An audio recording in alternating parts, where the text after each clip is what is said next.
Please note that this content is for adults only. Viewer discretion advised. If you haven't yet, hit the subscribe, like, and share.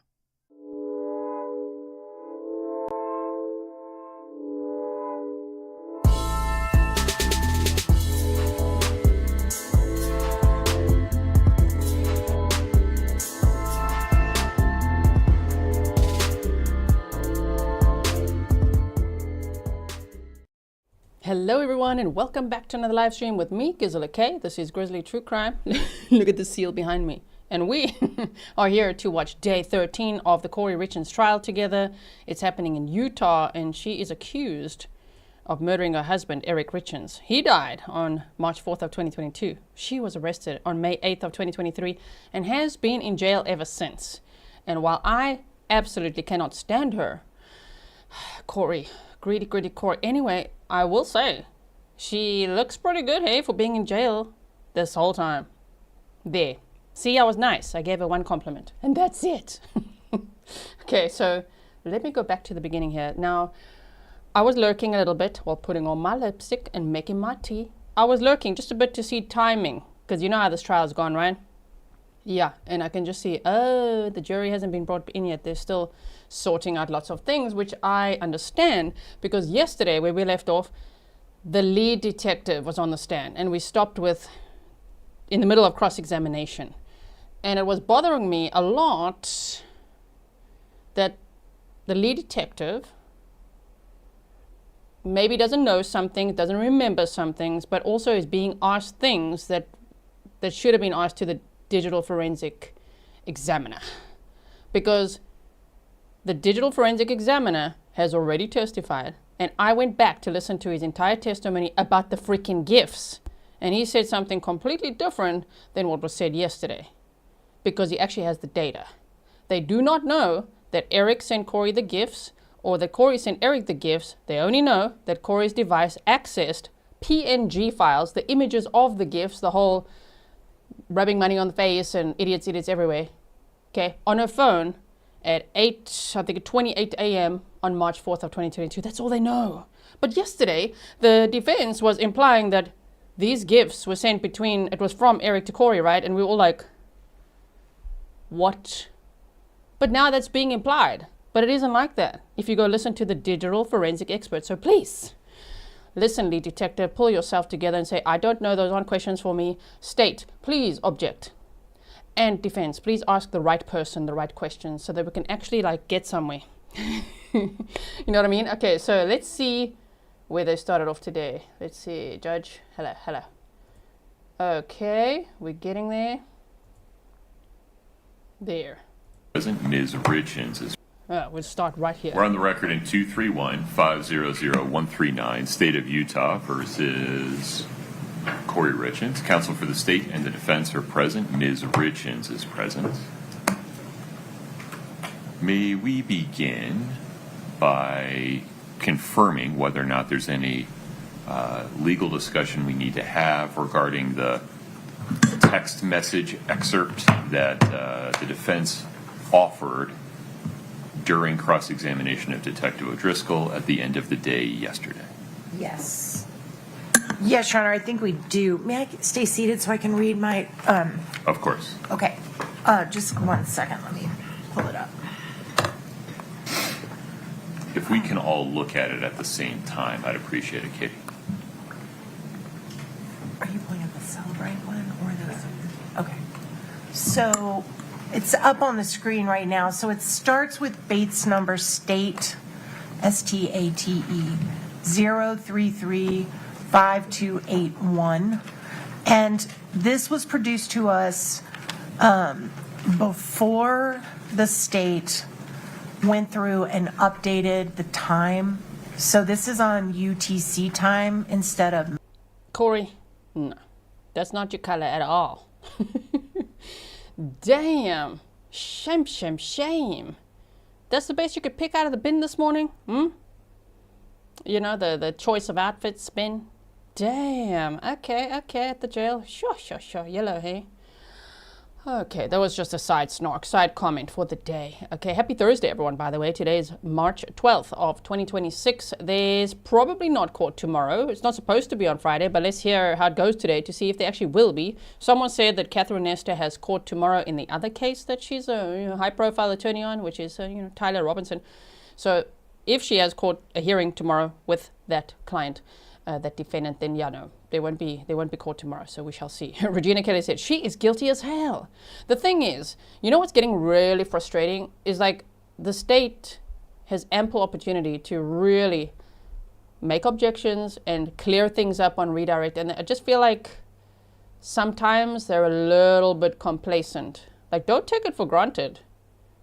It's not a slam dunk case by any means. You really gotta have to prove and connect the dots properly.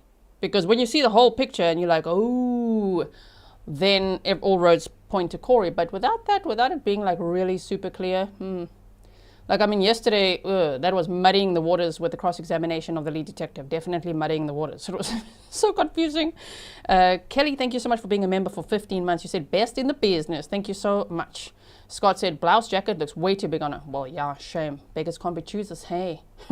Mountain time. Okay. At some point in this case, and there have been so many supplemental, I think we're on our 10th exhibit list. I think we're, anyway, hundreds and hundreds and hundreds and hundreds of alterations and substitutions. But this is the one we got before they had changed the UTC time, which was confusing to everybody. And so they went back and redid that. This version, they had not changed it yet to mountain time.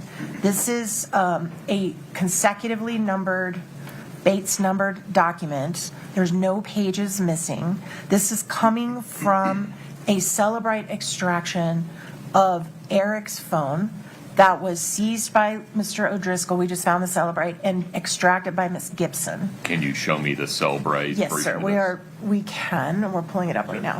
It's a very big file, so what I've done is I've emailed Katie the cover page, and then I'm working on the box download so she can download it. Forgive me. And this is a nuts and bolts question. Sure. And forgive my ignorance. I'm looking at one page that shows 3 text messages total.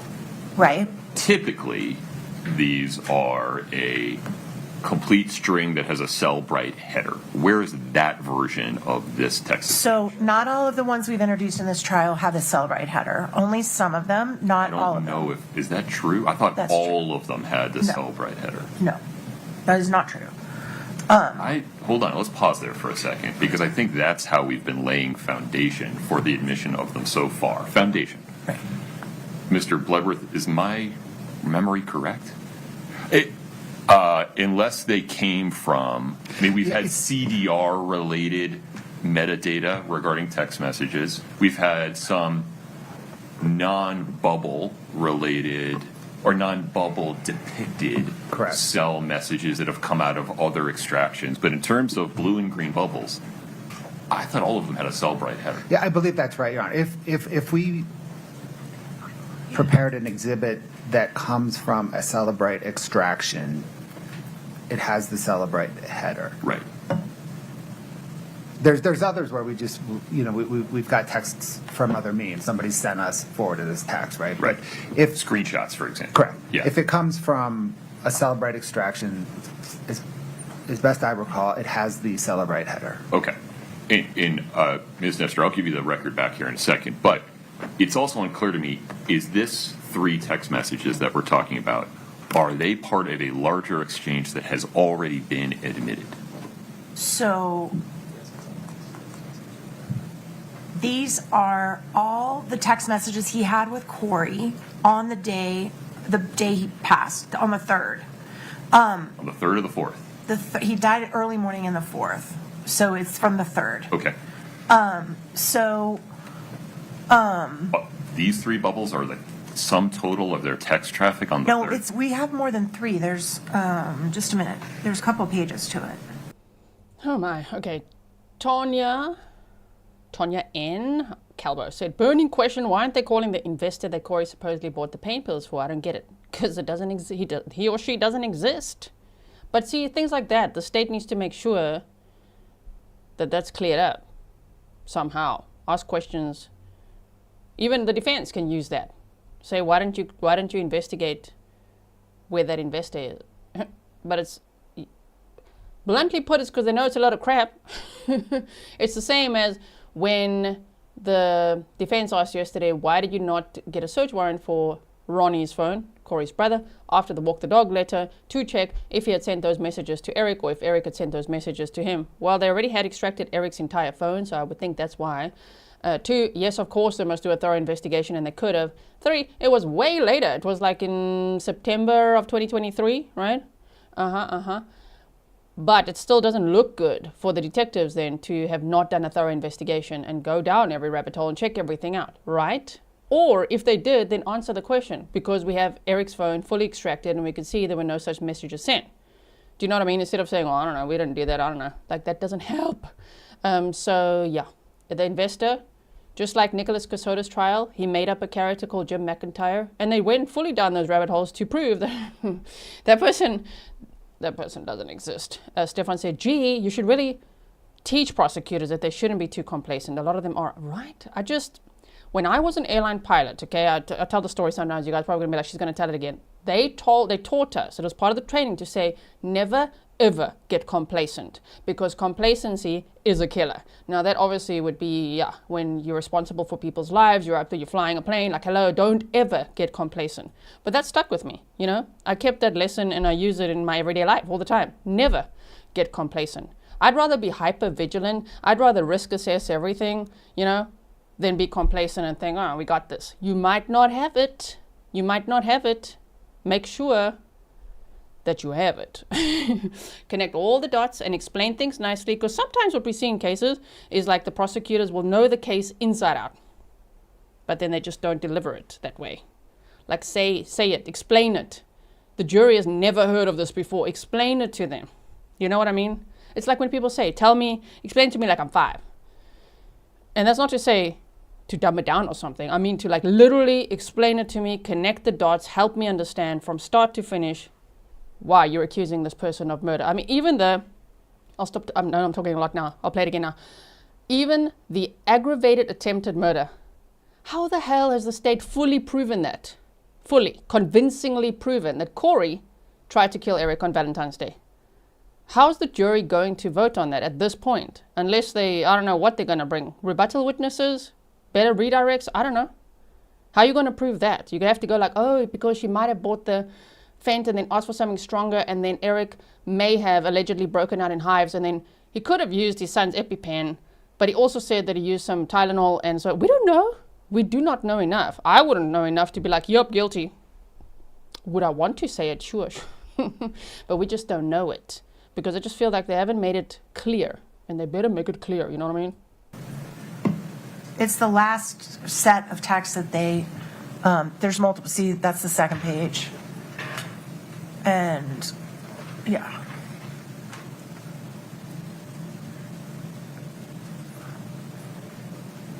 And that's the last text that they had between the two of them before. Can you go to that one, please? Katie, can you blow up the third one on that sheet?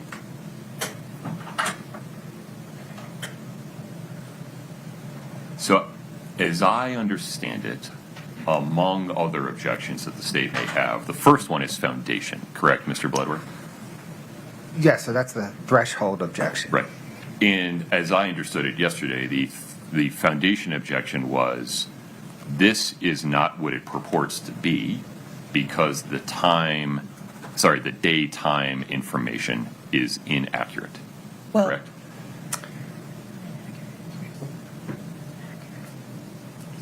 Your Honor, the state's question as to whether this is what it purports to be, the genesis of that is that I noticed that the time is not corrected, and I would expect for the Celebrate downloads that we have authenticated and laid foundation for, the time change is baked in. Consistent across the board. Consistent across the board. Right. So the fact that this is still in UTC -5 instead of UTC -6 or 7 just caused me to question where this came from, which Celebrate download it came from. And I still don't I still don't know. We, So that brings us to, is there a version of this that has the Cellbrite header? that's what's on the screen right now. And so if you would scroll through this extraction report and show me where it includes the portions that you want to use with this witness, just so we're all on the same page. Just give us a second. No problem. It's very long, so we have to go right to it. Just give us just 1 minute. No problem. Now we're going to have an issue with Oh, are you on a Mac? Oh, God. That hot mic. Are you on a Mac? Oh, God. Our millennial has a Mac, so it may take a second. Well, this discussion doesn't need to Millennial. be had with me on the record in front of everybody. If you can have it with each other first and then distill down what the dispute is, if any, regarding the foundation. Yeah, I sure. understand there may be other objections that we have to get into. And perhaps, Your Honor, we could work parallel while they're seeking out the foundation information. We could address, well, a couple things. I think it's hearsay. As best I can tell, these are conversations between the defendant and Eric Richins. The state's further objection is that it's beyond the scope of the direct. Let's handle those one at a time. Okay. Ms. Nestor, regarding hearsay, your client's statements are hearsay if they're offered by you. Right, Eric Richins' statements are categorically hearsay if they're offered for the truth. right. What is the non-hearsay purpose of these particular text messages? So we are actually not interested at all in what is being said, and we could do an instruction to that, excuse me, to that effect. What we are trying to get in with this exhibit is a photograph that was sent on the day before, technically Eric died on the 3rd, and that was sent the day before. That is connected. Technically, no, ma'am. No. The coroner ruled that he was pronounced deceased at 3:58 a.m. on March 4th of 2022. So not technically on the 3rd. I know what they mean, but not technically. Theoretically, on the 3rd. Based on how quickly 5 times a lethal dose of fent can kill someone. But no, he was pronounced deceased on March 4th of 2022. So technically, defense, March 4th. To the GIFs, whatever you say, that all got accessed the next morning at 8:30, which the state is making a big deal out of and mentioned in their opening and has called witnesses about it. Provide a little more context. What is the photograph of and who is it sent by? The photograph is sent by Eric to Kouri on the 3rd from when and there's been testimony that's come in that he was out there spreading gravel to make it look nice for the closing or whatever. And he sends her a picture of it while he's there, before he gets home that night. That is one of the pictures that is connected to the GIFs that were accessed, the orphan GIFs, the next morning at 8:40 as soon as the police leave. And they're trying to make it seem like Kouri was celebrating he died with these happy GIFs. And it's connected because that picture was, the implication that's being made is that those GIFs were being sent or accessed or sent by or to Kouri the morning Eric died, when actually the picture that was also accessed at the exact same time came from the day before. So it doesn't mean that. And that's what we're trying to explain to the jury. All I care about is the non-testimonial section of the interaction that shows he sent a picture on the 3rd, and that's one of these pictures that was accessed with these GIFs at the exact same time, and it was sent the day before. And that's all we're trying to do. We don't care about what's in the bubbles. We can black out what's in the bubbles. I don't care. Why are you doing this through Detective O'Driscoll? Why didn't you do it through Mr. Katradimos? Yes, there's my question. Why are you doing this through Detective O'Driscoll, who this is definitely not his strength, this topic? Why not through the digital forensic expert who testified to this and talked exactly about what that all meant? That that it's, well, I can find the transcripts. Hold on. I'll just play this a bit more. I'm not sure Mr. O'Driscoll or Detective O'Driscoll has the ability to testify to any of what you just said. Well, he testified that he reviewed Eric's communications the day before he died. He did testify to that. Right, but this goes well beyond that and is far more technical. All I'm asking him to do is say, did you see he sent her a picture the day before? The rest of it we'll do separately. But that's not necessary foundation for the argument that you're trying to make. This is a technical metadata-based argument that I understand why defendant believes it's relevant, and I'm not suggesting it's not. I'm just not sure it's this witness. I'm not going to ask him about any of the metadata. I'm going to say, did you look at Eric's phone the day before? Did he send this picture to Kouri? That's all I'm asking. Nothing fancy, nothing technical. He said he reviewed Eric's phone, that he looked at his communications. And we can even take out the metadata and just show the picture. That's all I Without the care metadata, about. the picture is not relevant. Well, You the need the date and time. We have that. No. We do need the date and time, but I'm talking about the. I thought there was more information on the bottom of those things, and we. Why can are we take doing this for Detective O'Driscoll rather than? Literally, why? Okay, so if I just look at what Chris Kotradimos, the digital forensic expert, said, they said to him, do you know if that text message was incoming or outgoing from Ms. Richins' device? No? Why not? Okay, so hold on. Let's just go a little bit further. It's about the gifts, right? If you don't know about the gifts, go check out. It was day 6, digital forensic expert. It's all timestamped for you. So they asked about the gifts. They said they were in the image folder. They're in the image files. What does it describe what the image file is? Is that a camera roll or just more description about what the image file is? So then they answered, so as it relates to these are PNG files. They were located in the image portion.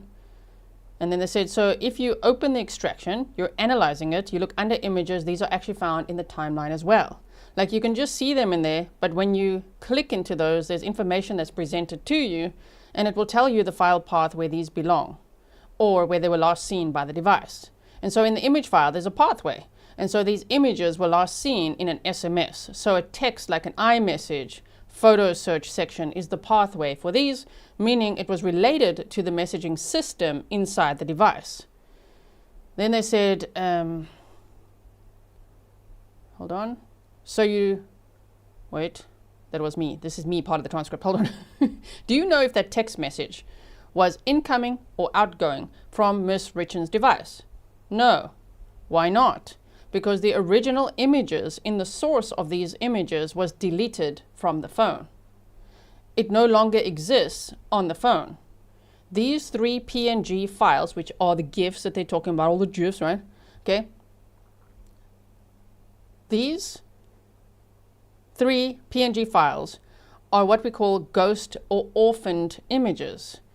When an image is like when a text is built and you add images to it, or when you receive images and you click those, it creates a print of it, like basically a thumbnail of it. Now, if you send that text or receive that text and then you delete it from your system and then the database overwrites it because of time has passed, there's no more room in that file, you'll never know the source of that text, whether it was incoming, outgoing, who sent it, that type of thing. All you're going to see is the remnant of that, and that's what these are, the small PNG files. So I just mean, like, if it's that detailed, where the digital forensic expert literally went into exactly what they could draw from those gifts, you can't ask the lead detective now. Now you're asking him questions, vague questions, and he's got very vague, he's trying his best to answer, but he honestly shouldn't answer them. He should just say, this is not my expertise, this is not my field. You should ask the digital forensic expert. He's sitting right there, as he said yesterday, but it's just getting a little confusing because they want to bring it in and make as if they want to minimize Kouri accessing those gifts at 8:28 a.m. on March the 4th of 2022, because it does look bad. Why the state brought it in, I don't know. Is it really needed in? It's kind of like the book. Do you think that they needed to bring the book in to prove that Kouri committed murder? Do you think they needed to? I don't know. Many questions. Then through another witness that can testify regarding the relationship between the file path for the GIFs and the file path for this photograph? Because he reviewed it and saw it. I mean, I think he can testify to it. Alex, leave it on. You can't testify to any of the technical relationship that you're asking for. Correct, and we're not asking for that. That's all we're asking him is to say that the picture was sent the 3rd. That's all I need him to say, and he knows that because he reviewed it, so he's capable. He knows what he saw. How does Right. he know that the picture was sent the day before? Because it's on the face of it. But then it's coming in for the truth, right? And so But that's not testimonial evidence. I agree. So if it's not testimonial and it's on the face of the text message, what difference does it make that Jeff O'Driscoll reviewed it? I'm not suggesting you can't get the evidence in. I just don't understand why it's coming in through this witness. This is the witness we would like to bring it in through. I don't know that this witness has foundation to give you the testimony you're asking for. What's the question you're going to ask? I already asked him. I said, did you review Eric Richins' communications the day that he died? And he said yes. Okay. And then what's the next question you're going to ask? Is this picture, was it involved in what he sent the day he died? That's all I'm asking. You just want a yes or a no? Yeah. Is not that- asking him for I'm any not sure that's technical. even in dispute. Go ahead, Mr. Bloodworth. Let's never come out before on any other witness. Okay. Because it's being misrepresented and mischaracterized. It doesn't matter when it was sent, who sent it, they couldn't even find that. Okay, so I don't know why the defense is so confident that Eric sent it, but maybe from when he was out there at Midway with the gravel or whatever. Okay. But the state certainly didn't say it. The digital forensic expert didn't say that. He said the opposite of that, is that you can't see who sent it, who this, or it's just PNG files that they were accessing. Don't mischaracterize it, you know what I mean? It just, and also to ask the lead detective, we wanted to come in now. Well, it should have come in with the expert. Because now it's going to muddy the waters. The state better object a lot. But go ahead, Mr. Bloodworth. I didn't have anything, Your Honor. Oh, okay. Is there any objection to him just saying yes or no to that question? If the yes or no to the question of did he review Eric Richins' text messages from the I think that's already been answered, yes okay or no. yes, then what's the follow up? Did Eric Richins send a picture as part of those text messages? And so if Detective O'Driscoll says, based on my review, he did, period. I still don't know if that is sufficient foundation to admit this. Well, I'm not sure it's going to be admitted. I just think they're trying to lay foundation, I guess. Did you want to publish the photograph, Ms. Nestor? I do want to publish the photograph. And tell me why the photograph is relevant? Well, that photograph is already in as part of Exhibit 340, which It's not in, but we've stipulated. we've stipulated is coming in next. But I just want to show it's the same picture. That's it. And forgive me, you're referring to an exhibit that hasn't yet come in We've stipulated to it. It's about to come in. through. O'Driscoll. And what is 340? It's the list of all the pictures that were accessed that morning at 8:35 a.m. What, Why don't we just do it in the reverse order then? I can do that. Quick pause, they take breaks anyway. Roxbury said another YouTuber explained why she wrote the book. That wasn't my question though. Why did the state bring that in? There's so much that couldn't come in, so why does the book help to prove? I mean, it's like it makes her look bad. Even more greedy than we know her to be from what we've seen. But was it necessary to prove insurance fraud? No. Forgery? No. Attempted aggravated murder? No. And then aggravated murder? I don't think so. Anyway, maybe it's all part of the big picture. But yeah, one can ask questions, of course, both ways about how both sides are doing. And people are not too confident that the state has this, you know what I mean? That's why I say, don't be complacent. I don't think they got it quite yet. I mean, we can see, Your Honor, I still think there's a hearsay problem. Based on counsel's explanation now, I also think there's a relevancy objection. The photo that we've been discussing, The gravel photo? the gravel photo, was not accessed at 8:39. It was accessed at 10:42. Well, this is... Exactly. So they talk about the gravel photo and they also talk about the gifts. And then Nestor said that the gravel photo was then later connected to the gifts and it was all sent on March 3rd of 2022. But then it gets very blended. You know, the defense tends to do that, which, I mean, they're doing their job. They're trying to defend their client. But it gets very... Look at the prosecutor's face. That's a good pause. That's a good pause. Yeah, it all gets a little bit messy. You know, it's got to be very clear. Otherwise, shame. This jury is going to be so confused. A foundation question, but the premise of the question Ms. Nestor is seeking to ask is, was this photo among the communications or sent by Eric Richins to Kouri Richins on March 3rd, right? Yes, sir. Full stop. I don't think that's fairly in dispute, right? And I don't think that's a hearsay issue. I think publication's the hearsay. The fact that any photo was sent is fine. I think if we get into the specific photo that was sent, there's a hearsay problem. Are you taking the position that the photo is a statement? Yes. I'm not sure that follows without additional context. Just sending the photo it's evidence, it's a fact. I'm not sure it's a statement. The statement is, I just dropped gravel at the Midway Mansion. Well, I don't think any of that's coming in. It's just a photograph. But that's what the photograph says. I don't understand. Is there text on the photograph? No, Your Honor, but the defense has, the defense is, as part of their case, said that Eric Richins was into the Midway Mansion as evidenced by him dropping gravel. I want to come back to what I understand is being proposed by Ms. Nestor through this witness. Detective O'Driscoll, did you review Eric Richins' text messages with Kouri Richins the day before he died, yes or no? I understand the answer to be yes. Did he send Kouri Richins a photograph as part of those text messages on March 3rd, yes or no? Yes. Is this the photograph that he sent? Full stop. Oh, I'm fine with that. The only, I think there's a third option. It's not yes or no. It's I don't recall. Oh no, fair enough. I'm not telling you how to testify, and I don't know what he'll say. But as long as you don't go beyond that, Ms. Nestor, and as long as you don't make any representations regarding time, date is fine. Great. Then we don't have a foundation problem. We don't have a statement that would be subject to the hearsay rule.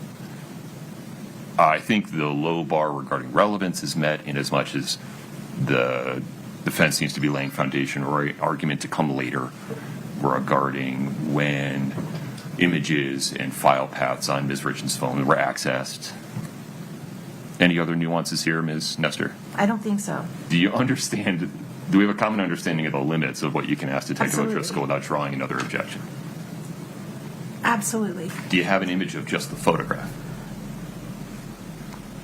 Don't you think the defense is also trying to bring in this, what seems to be an irrelevant photograph of the gravel to show, I mean, what the state showed yesterday certainly doesn't show that Eric was against Kouri investing in the Midway Mansion. We didn't see any evidence of that, even though that's been the narrative pre-trial, you know what I mean?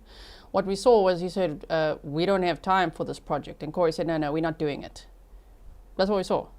But if Eric was there dropping off gravel at the Midway Mansion, I think the defense is trying to say, see, he did go to the homes that Kouri flipped. Therefore, we don't have any evidence as to who picked up the fent that Carmen dropped off at these flipped houses, you know, the homes that Kouri was investing in and trying to flip. And therefore, Eric could have picked up the fent. But then, you see, that's where the state can bring in location data. You know how they showed Carmen Lauber and Robert Crozier and Kouri and the phone activity? Then they could bring in Eric's phone as well to show where he was on all those days. That would have been very, very helpful. Do you know what I mean? Anyway, Greta Board Page, thank you for your $2 sticker. I do, but I think if it's out of context, he won't. It's too hard for him to. I mean, I think it needs You to. can't show the text messages without provoking the hearsay problem. No, not to the jury, just to refresh. Oh, Because that's I think it's got to be. He's not going to know. It's just going to be a weird picture. understood. Should we just go ahead Are you going to publish the photo to the jury, though? No. Oh, okay. So we could just go ahead and admit 340 now, because then the next question is going to be, is this the same photo that is in this picture right here? And then we're done.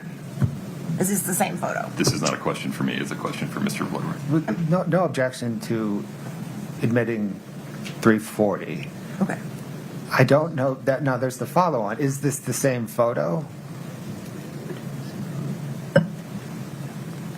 That is akin to publishing the photo that brings up the hearsay problem. You've made a record regarding the state's position that the photograph by itself is a statement subject to the hearsay rule. I'm not persuaded. Okay. And so, however, I don't know that just admitting 340 without providing the jury any testimony to provide foundation for context is going to be helpful. I'll do so it. is I'll somebody do going it. to tell them what 340 is? I'll do it through him. I'll just do it through him. Okay. That's fine. We do have one other issue. If we're resolved with this, I think we're all clear. I know what I can ask and what I can't. I think we're fine. Okay. There's another issue. May I bring it up? Please. All right. I really need Officer Driscoll to leave the courtroom when we talk about this because it's Oh. about specific questions. No problem. Detective, if you'd take a step into the lobby, please don't talk to anybody while you're out there, sir. Thank you. Hand of Ike says, sorry all, but Nesta's saying it correctly. It's pronounced with a J. The group that came up with the format wanted it that way. I'm a graphic designer and she's 100% correct. It's true. It's true. If you look it up, if you do the research, is it GIF or GIF? I like saying GIF. You can even go to giphy.com, right? You can get them there. But anyway, the creators of those call it GIF. Yes, they do.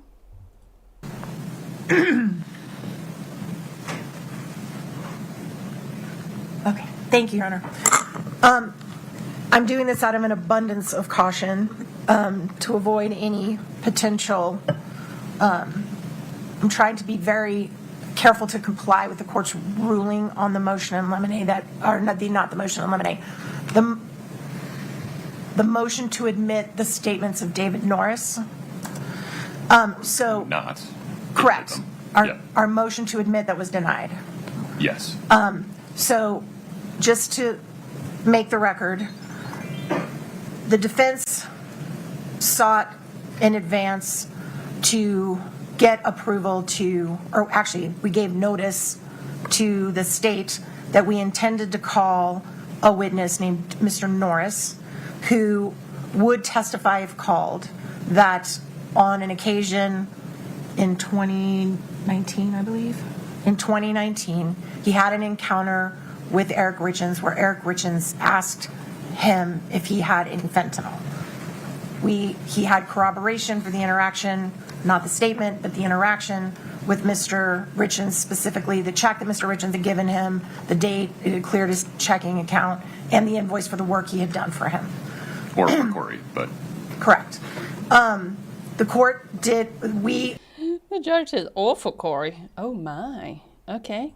The reason we were trying to introduce that statement, we were trying to get it through the catch-all exception to hearsay. The residual. The residual, I'm sorry, I call it catch-all, same thing. The residual exception to the hearsay rule, which requires a head notice, which we did give. The state objected to that coming in. The court ruled upon it, did the analysis under the residual exception, and made a finding that the defense could not call Mr. Norris to the stand to testify because the residual hearsay exception requirements were not met. It is my desire with this witness to ask him the following 4 questions about his investigation. And it touches on Mr. Norris's testimony, but it's a separate matter. But I just, out of abundance of caution, I am giving you a heads up. So the first question is this.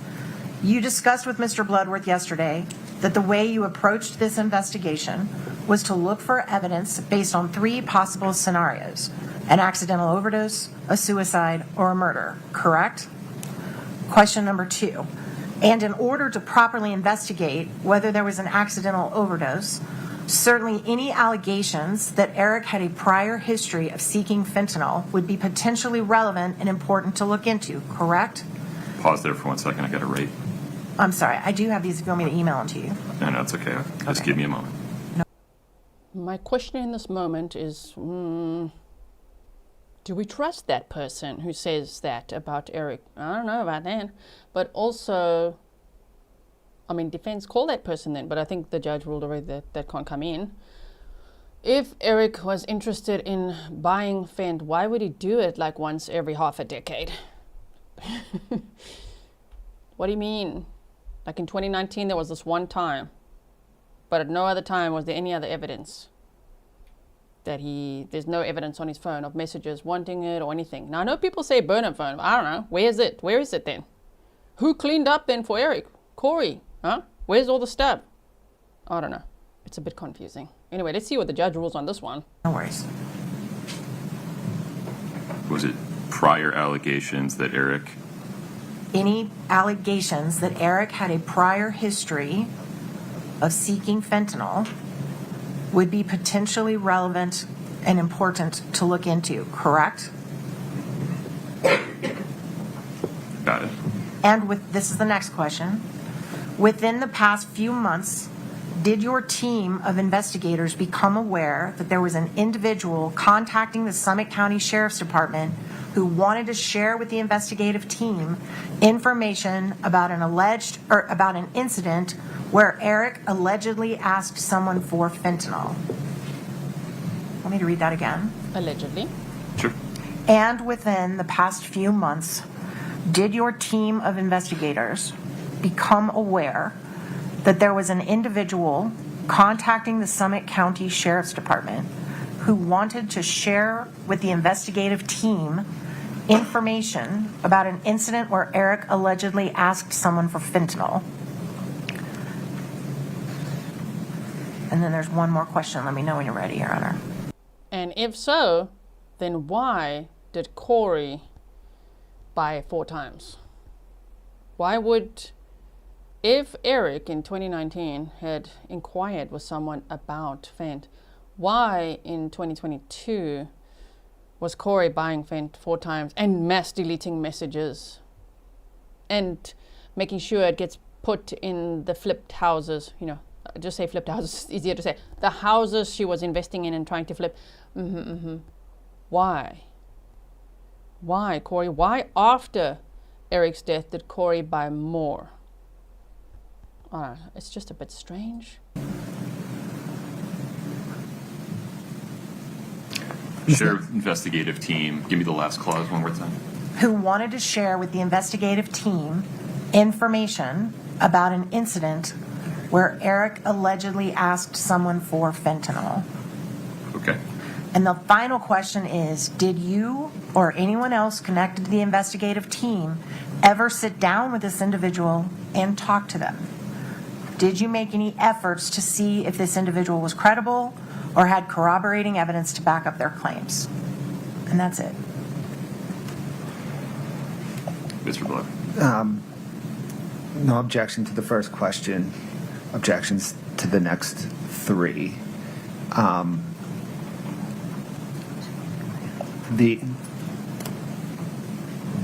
This is a transparent attempt to circumvent the court's 807 ruling regarding Mr. Norris by casting some sort of inference that what Mr. Norris would have testified to is admissible. This setup has been long in the making. After the court issued its 807 ruling, Mr. Norris called the Summit County Sheriff's Office. Deputies interviewed him, and he said he was calling on behalf of, or he was calling because defense counsel told him he should call. May we just pause here for a moment? I don't know that we need to go into any of that. I understand part of your objection to be a lack of foundation. That is the beginning, Your Honor. I think that's the beginning and the end of the discussion. There's no foundation for the premise of your questions 2, 3, and 4. I'm sorry, but I don't understand. We have been produced a report from the Summit County Sheriff's Department confirming this call was made and confirming that there was no interview of this individual. It goes not to the credibility of the individual, it goes to the credibility of the investigation that they chose never to even speak to him. There is no foundation for the premise of your question. It's as if you could make up any set of facts and put them in the question. If there's no foundation, it can't be the premise of the question. I'm sorry, but I don't understand what you mean by there's no fact. There is validation from the state that this call happened. It's not that did you interview a person named David Norris. It's the substance that is the premise of the question. There is no foundation for the premise that Eric had a prior history of seeking fentanyl. But that's not the way the question is worded. The question is worded, is someone contacting you, asking to give you information about it, and you refuse to interview them? That's not the question you asked. Read the whole question. in order to properly investigate, No, go to number 2. that is number 2. My apologies.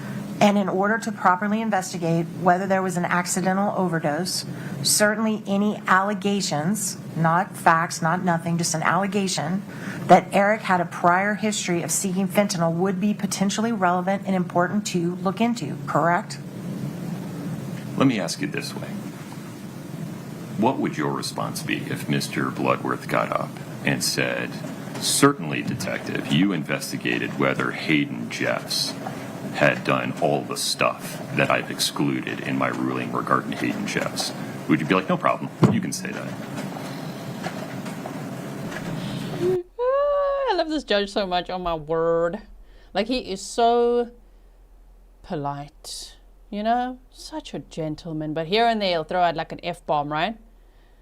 And here and there, the way that he just claps back and just spells it out. For whichever side, I just love it so much. It's just like, so, let me explain to you like this. Would it be fair if the state just suddenly walked up there talking about Hayden Jeffs, which he passed away from a motorcycle accident, so we didn't see him testify. But Kouri had asked him, he was also a handyman that Kouri worked with, and she had asked him for illicit street drugs. And we're not talking about Sudafed, okay? She actually asked him for things like the Michael Jackson stuff. Okay, so yeah, the judge... Look at the judge's face. He makes a very good point. The real Melvis said Kouri's mother also tried to insinuate that Eric was a drug addict on the 48-hour. I saw that. That 48-hour. I wonder. Also earlier, Zen Art said the defense is arguing that Carmen is a liar and Kouri didn't actually purchase fent and the check was to pay for work that Carmen did for her. The problem is, and I understand what the defense is doing, it's just while there's mass text deletion between everyone, right? They don't have those actual text messages. They have the phone activity. So to see it go from Kouri to Carmen, from Carmen to Robert Crozier, back to Carmen, back to Robert, back to Carmen, they meet up, they actually go to a place, the exchange is allegedly made, and then Carmen to Kouri, and then the whole thing, and then all of that. I think that phone activity, that map time that they did for us, that presentation was very interesting. And Kouri would apparently pay in cash for the first 3 purchases. It was only the last purchase, I think, where she paid with a check, right? So, but I do understand what the defense is trying to do. Anyway, let's see where this goes. That's a fair question. It would be reversible error for me to allow that question. There were 2 residual exception rulings in this case. Let's be fair about it. Right. That's absolutely correct. So is there a way, if we scrub out the reference to fentanyl and we don't get into the specifics of exactly what was said, because I understand their concern about that and the court's concern, which is why we raised this in advance, which is why I'm trying to do the right thing here. I appreciate it. If we just said that an individual contacted them with information about an interaction with Eric involving drugs, illicit street drugs, and they chose not to investigate it at all, it does go to they've set forth this hypothesis that, well, we eliminated all other possibilities. And that's just not true. They didn't eliminate all other possibilities because they chose not to interview at least one person that clearly would have supported the first hypothesis, that he ingested it intentionally.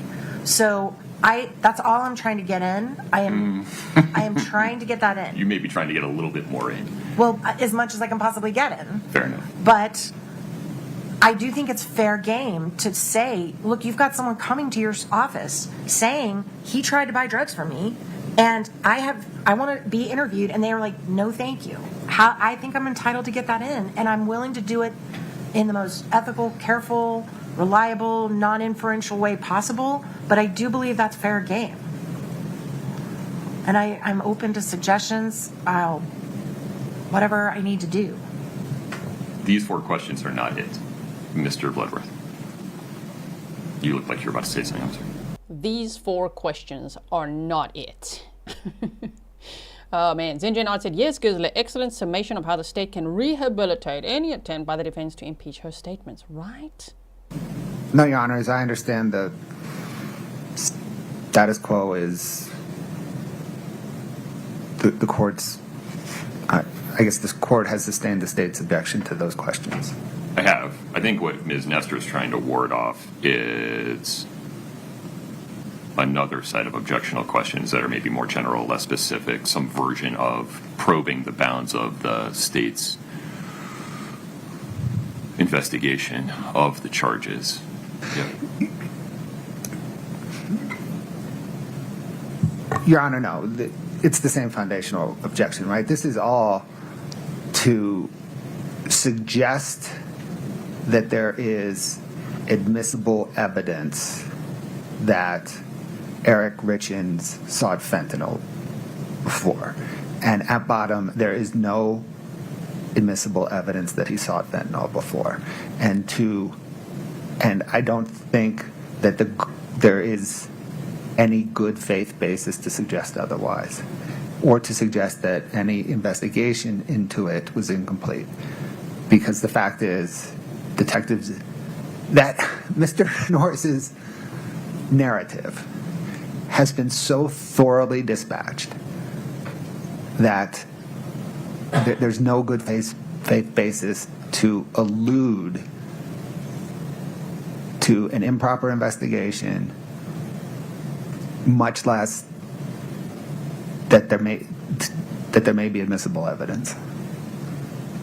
May I respond? Yeah, hear me out for a second. Sure. Or let me make sure I understand the bounds of the argument here. You said there's no admissible evidence that Eric Richins sought fentanyl.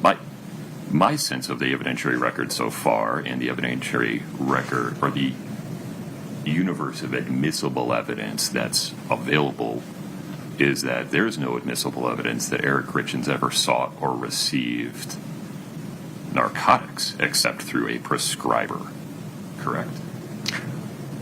Correct. The only admissible evidence that's already admitted, I think it's his knee surgery, is right? a 2016 hydrocodone prescription following knee surgery. Right, okay.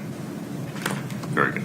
Now, by the same token, I believe all the admissible evidence of Ms. Richins seeking or receiving narcotics of any kind is already in, correct? In all is putting it strongly, but yeah, that is, to the extent there was any admissible evidence of Ms. Richins seeking fentanyl, it's either in or it's not admissible. Let me say it that way. Or it would come in a rebuttal case. Understood. Okay. Which was the basis, among other things, of, not the basis, but is related to the court's exclusion of the offered statements of Hayden Jeffs to his sister. Right. Right. So I do wish to correct Mr. Bloodworth's statement that we have fully dispatched Mr. Norris's proposed testimony. To the contrary, the court was very clear that you were accepting, for purposes of your analysis, that everything in the affidavit that Mr. Norris provided was true, and that you did the analysis, the court did the analysis based on the law of the hoops you have to jump through to come under the residual exception. And for purposes of your analysis, you did not go into an analysis of whether Mr. Norris's testimony was credible, not credible. You just said, I'm going to assume for purposes of this ruling that everything in that affidavit is true, and then I'm going to rule on whether it fits the residual exception. And the court went through a very thorough analysis and decided it did not. So I don't think that's a fair statement that he just made, that we fully dispatched it like there's nothing behind it. That's never been litigated in front of this court, nor have we asked it to be. The difficulty here, though, is imagine David Norris were on the stand. Right. And you asked him, hey, did you ever contact the Summit County Attorney's Office, or Sheriff's Office? My apologies. Yeah. He says yes. And then you say, what did you tell them? It immediately provokes a hearsay objection that I've already dealt with under my ruling on the residual exception. Absolutely. If you want to elicit testimony that, did you ever speak to a gentleman named David Norris? Yes. And then move on. Fine, but I'm not sure how that's relevant. Well, that's meaningless to a jury unless I can say, was there a gentleman named David Norris who tried to give information that would have supported the first hypothesis? But that's the hearsay problem. But it's not being offered for the truth. It's being 100% offered, being offered Your for the Honor, truth. if I may please, it's being offered for the same reason they've gotten in a ton of other hearsay in this case by the impact it has on how they did their investigation. They got that in through Woody.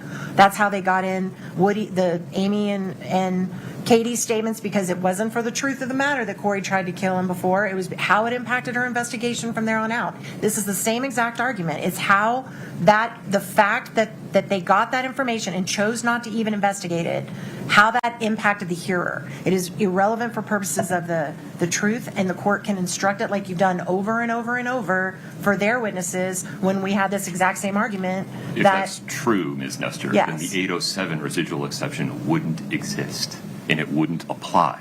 It does apply, and so you can't use this argument to undermine that. I know, that's why I'm trying not to undermine your ruling. That's why the substance of what he told the Summit County Sheriff's Office can't come in. And I think I could maybe craft a question where we leave out the juicy substance and just say there was an avenue that you chose not to investigate. But I've got to get something in context so the jury understands, hey, you had this road, you chose not to go down it. That was your choice. I appreciate why you want to present this to the jury, but there are limits Right. on both sides of the V about what gets presented to the jury. And those limits are in part defined by the Utah Rules of Evidence. And this substance cannot come in under the Utah Rules of Evidence. For the same reason that the state could not argue that we want to get in Hayden Jeff's statements to his sister just for the effect upon law enforcement in terms of the scope of their investigation. No. Okay. And there No. Very clear boundaries being set here. My goodness. But the way that defense attorney Catherine Nestor said, Your Honor, please, if I can just, please do not speak to the judge that way, ma'am.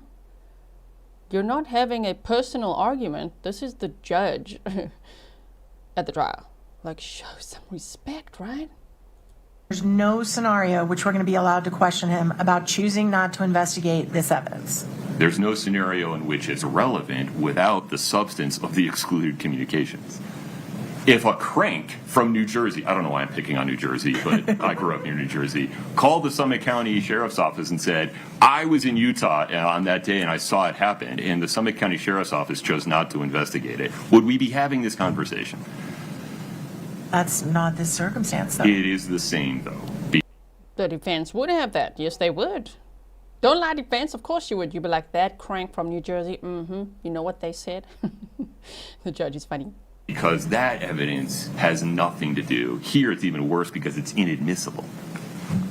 It's inadmissible from Mr. Norris's mouth, but I don't think it's inadmissible, period, in terms of if it was part of an investigation that was ignored or not followed. The substance is inadmissible. The fact that they spoke to David Norris as a fact is admissible if it's relevant. But without the substance, it's not relevant.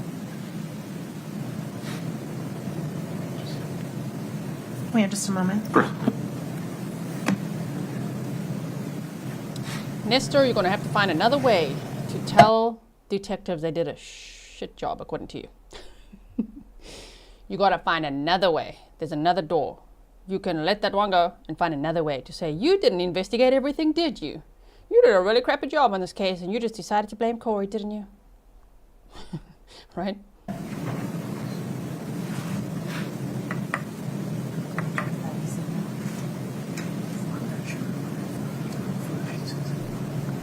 Is it just me? Or has the defense finally maybe watched some of our stream? Is there somebody from the defense team watching our stream? Hello. If so, thank you for listening and telling this one to please have a resting B face rather than a busy one. Okay, just calm down.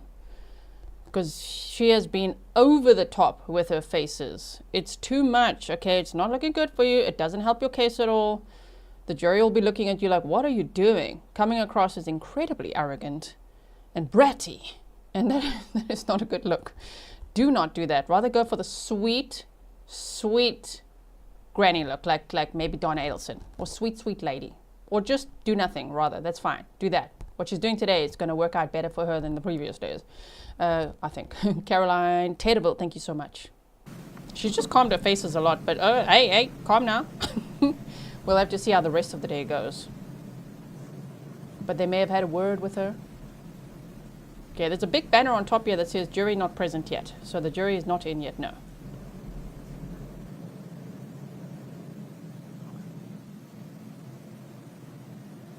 Stone face today. Better than busy face.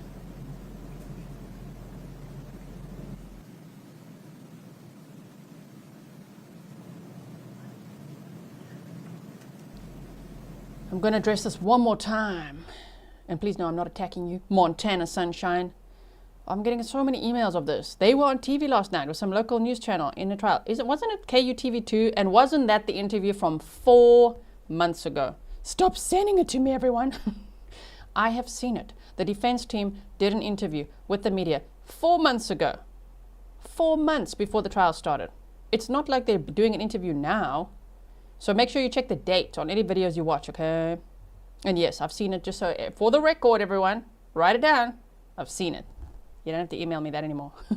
Stefan said, Kouri looked great with the blue banner over her mouth. Is it? Yeah, like this. Eh? Whoa, look at her face here. That was quite a pause I did, hey? I only look now. Whoa. Okay, no, Kouri, no. This is not the stone face, no. We don't need a demonic look today.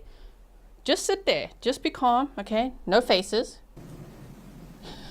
Okay, Your Honor, I think we've made our record on that, and I'll, of course, respect the court's ruling on that.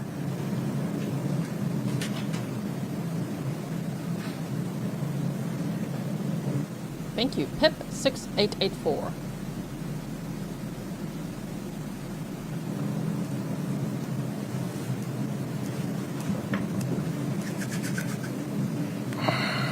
Let me take a minute. Let me just take 5 minutes. Thank you, Your Honor.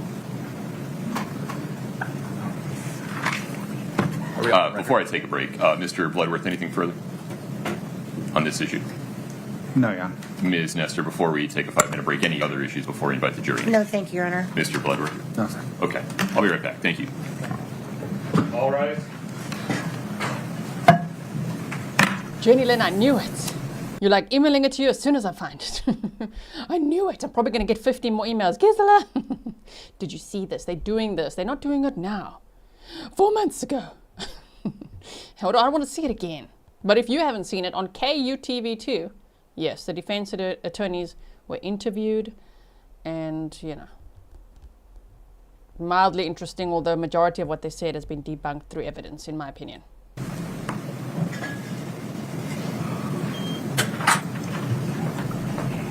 Okay, we can go forward. Damn. Are they still not? No, they did come back. That was not a 10-minute break or 5 minutes. It wasn't even 5 minutes. That was almost 25 minutes. Damn. Okay. Glad we start late and glad I chip in. 231-500-139. Counsel, thank you for your patience. I've just handed you a copy of State versus McCullough, 2014 UTF 215. I need you to take 15 minutes, read this case beginning at paragraph 25. This case stands for the proposition that what the defense is proposing to do is required, but it raises the prospect of also allowing the state to rebut the defense's charge of an incomplete or improper investigation by also putting in evidence, not for the truth, but for the effect it had upon law enforcement, of how they received and reacted to Hayden Jeff's statements to his sister. Pause for a second. I need you all to be very thoughtful about this. I can't unring the bell once this information is out, and sitting here at the moment without the benefit of counsel's argument after reading this case, I think I'd have to let both sides of that story in to make sure that the state is not prosecuting with one hand tied behind its back. Mr. Bloodworth, I cut you off. Oh my. Oh, we're going to let it all in. Okay. Tion said, hello, Tani G. Well, hello, Tion. Thank you for saying hello. Tani G means Auntie G. Yeah, hello, Tani G. I don't mind being called Tani G. Sorry, Your Honor. We looked at this case while you had stepped out. I think in addition to Hayden Jeffs, it would also cause us to revisit the court's decision yesterday regarding Mr. Von Savage's phone call with an inmate at Gunnison. Ooh, I don't remember the detail of that one. Forgive me. Oh, I think I do. Yeah, a little bit. Now, let's talk about foundational requirements. I gave this a little bit of thought after rereading McCullough. There is some precision and some technicality into how these questions would need to be asked. For example, Ms. Nestor, you wouldn't just be able to put the substance of Mr. Norris's statement in a question and ask whether Detective O'Driscoll ever followed up on it, because you would not have laid foundation that he ever knew about it in the first place. You need to lay foundation about whether or not he ever spoke to David Norris, yes or no. If no, did anybody ever relate to you that David Norris contacted the Summit County Sheriff's Office, yes or no? Yes. Okay, after that, what did you do? This information, this statements being made by David Norris to Summit County Sheriff's Office have to come in through a witness with knowledge of them. And I'm not sure Detective O'Driscoll's that guy. By the same token, to the extent the state would want to ask or show that the investigating officers or the Summit County Attorney's Office investigators followed up on statements made by Hayden Jeffs to his sister, Aubrey Jeffs, or information received or is told by Mr. Bonsavage, they're going to have to call a witness that had personal knowledge of those statements and then lay foundation for what occurred next. We can't skip steps. Your Honor, agreed. There's a little more to unpack here, too, because I happen to know that Jeff O'Driscoll's not the witness for this. We would need time to prepare the witness for this. We also have the problem that We meaning the state. The state. May I ask you just a procedural question before you keep going? Yes, sir. Imagine that at some point, imagine it's not Jeff O'Driscoll, as Right. you suggest. Right. And imagine in the defense's case, they find or call the witness who received the phone call or talked to David Norris, or they call David Norris. Sure. And they ask, did you Sure. call Summit County Sheriff's Office? Yes. What did you tell them? Did they ever follow up with you? Yes. I imagine the state's response to this and the state's offering evidence regarding how it responded to information regarding the Hayden Jeff statements and the Nick Bonsavage statements, that would come in the state's rebuttal case. Is that correct? Not necessarily, Your Honor. I mean, we haven't rested. I think Fair. we would like to get out in front of this Okay. before a rebuttal case. And while the state has investigated David Norris's statements and to show how they're not credible, the state pulled up on investigating how Norris came about. And the state would want to continue that investigation. I think I know what you're talking about, but in terms of how it came to be that David Norris contacted law enforcement when he did, Correct. I don't know that I have any authority or interest in ruling that. I don't think you. Yeah. I don't think so. My only point in mentioning that is it would just take a little bit of time, and it would be necessary. The other point, I think, well, the other objection the state has is under 403. I think in proceeding in this manner, it's both prejudicial and confusing the jury. If I let in everything, though, so Norris, Jeffs, Bonsavage, does that ameliorate the... That assumes that the weight of unfair prejudice or the weight of confusion is equal on both sides. The state, I don't think it is. I think because of the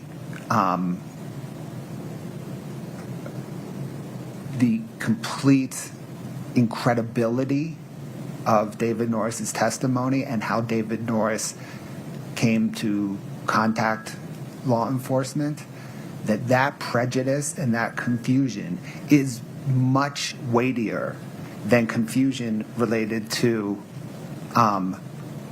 recorded interviews with Hayden Jeffs while he has counsel and a recorded jail phone call. There is no doubt. Doesn't that weigh in the state's favor, though? No, Your Honor, because I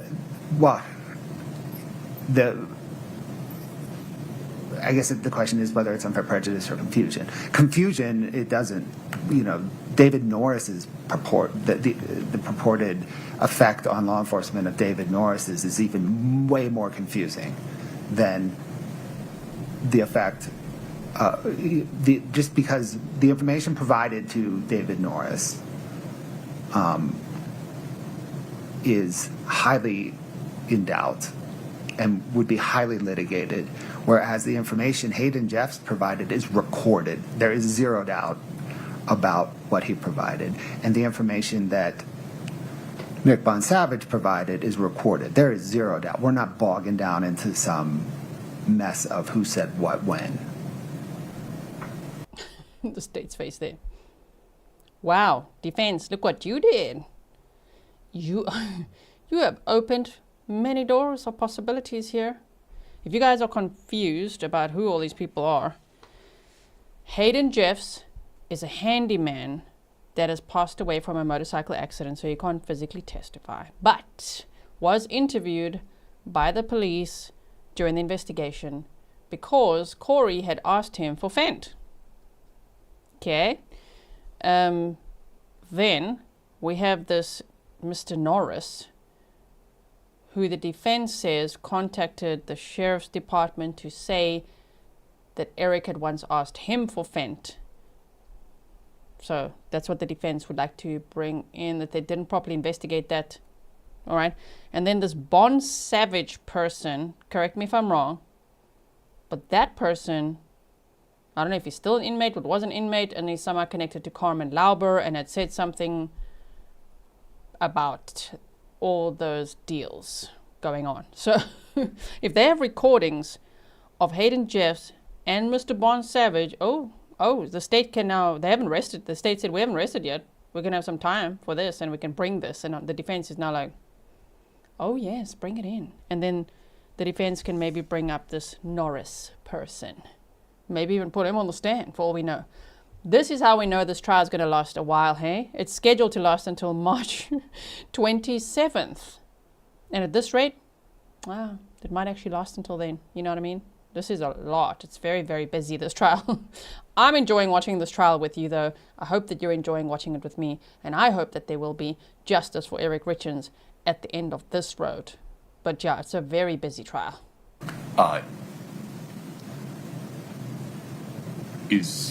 When you say the information, you mean the substance of what David Norris told Summit County Sheriff's Office a number of weeks ago? Correct. Okay. Because it's changed. It has changed over time. We have affidavit number 1 from defense, affidavit number 2 from defense, phone call from David Norris, interview of David Norris. What David Norris says is a moving target, and it is a moving target based on when he speaks with defense counsel. Forgive me.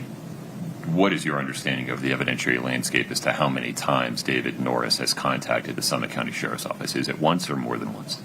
I think he's had 2 contacts. Once he spoke with a patrol deputy to take kind of the initial, well, I guess there's once a call into dispatch, which was non-substantive. Okay. And there was an initial contact with a patrol deputy, and then there was a contact with a detective. Okay. And then we have the affidavits that he'd submitted, that defense has submitted in the 807 litigation.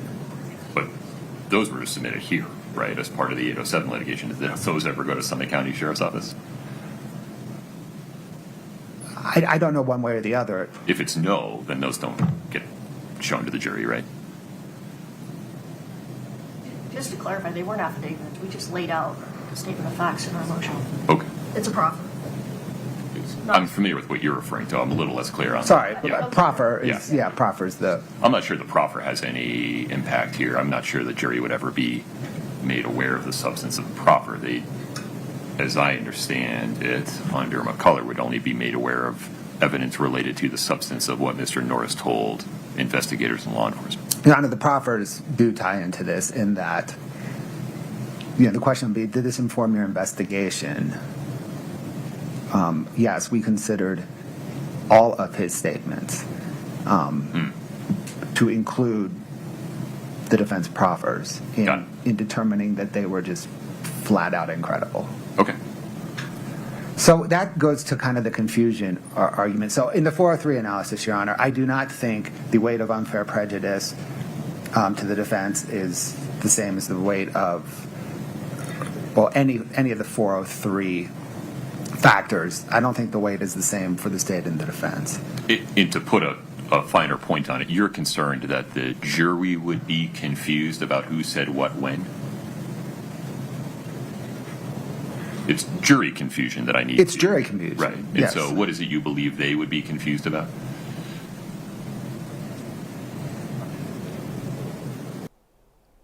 Relevance, maybe, or where are we going with this? I just want to answer this one before it just flies by. Okay, so J.C. Burdew said, I don't see the state has put fent in Kouri's possession at any time. Also, the attempted murder fails in my book. She bought a sandwich, gave it to Eric. That's the extent of that evidence. Yes, I'm also worried about that charge, the attempted aggravated murder, except if the jury remembers that the fent purchases before the sandwich and after the sandwich, and that after the sandwich incident, Kouri had asked for something stronger. So that could tie into that.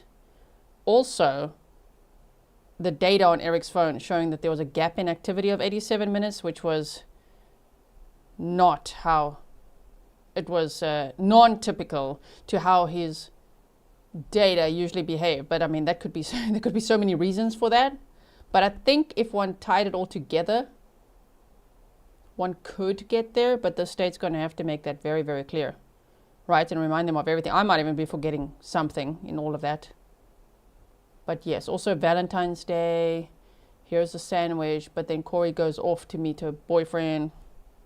I don't know, all of that. But yeah, it's not just that she bought him a sandwich, it's also the asking for stronger stuff afterwards. And her telling Eric, go to our room and lock the door and lie down. If one had to consider all of that. If one thought she's a big old poisoner, then one would have to consider all of that. But I think, that's going to be a difficult charge to get a unanimous verdict on. And I think that this verdict watch for this trial, in my opinion, at this point, is going to take long when we get there. That could take a while, right? I think they would.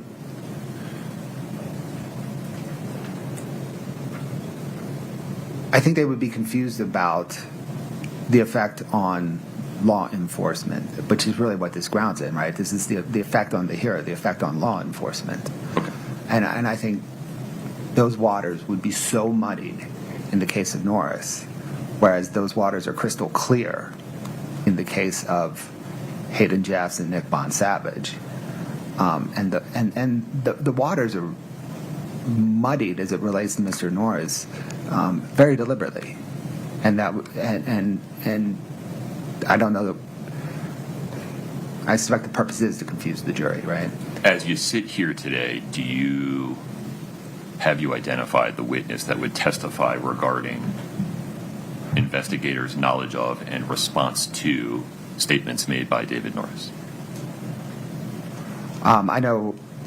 Yeah, I don't remember the name. I know the patrol officer. I think I know who he talked to. I think I know who the detective talked to. It also involves my office, right? And so you would be able to call an investigator, not a lawyer, right? Right. Yeah.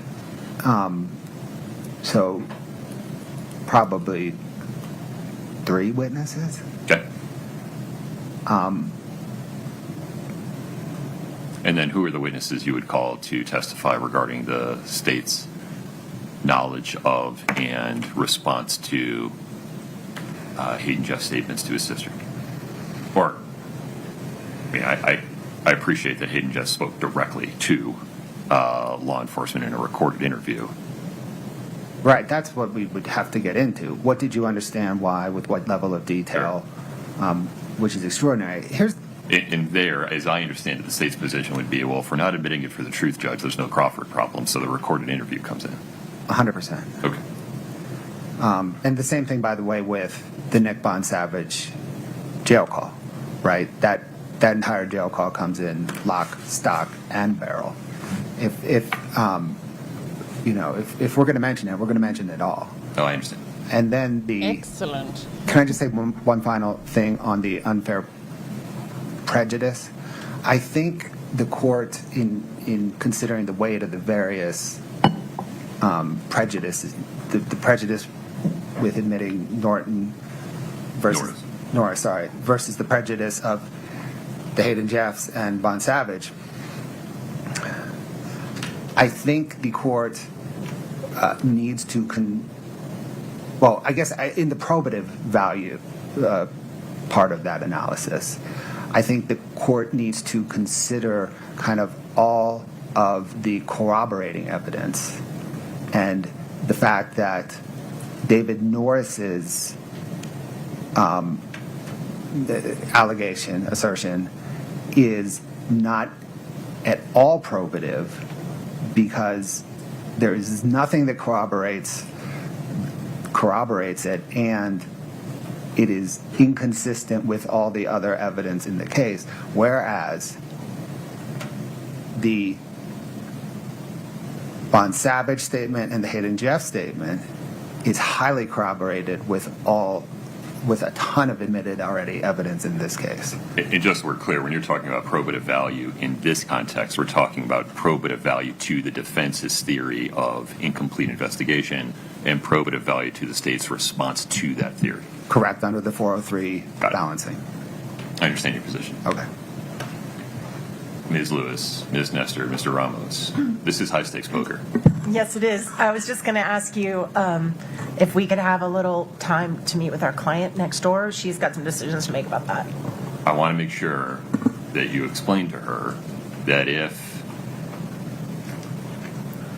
you're successful in persuading the court that the substance of David Norris's statements should come in not for their truth but for their effect upon law enforcement and investigators, for their probative value to the defendant's theory of incomplete or incompetent investigation, that by extension, my view is that I need to allow the state to respond to that theory by, among other things, admitting evidence of their knowledge of in response to statements made by Hayden Jeffs and Mr. Bond-Savage, not for their truth, but to show what they were doing and how they were doing it. Can I just get a clarification on the Bond-Savage? I want to make sure I'm on the same page. Why don't we just get a proffer of it, Mr. Bloodworth, so we're all hearing the same thing at the same time? Yes, Your Honor. In a March 4th, 2022 jail call between Mr. Bond-Savage and an inmate in Gunnison, they're discussing purchasing a PlayStation controller, and they're discussing who's going to pay for it, kind of how to get the money for it. And Nick Bond-Savage says to the inmates something like, Carmen will cover it. She just made money selling fentanyl. So this is already in, other than we The word substituted fentanyl. the word fentanyl We for illicit street drugs. Right.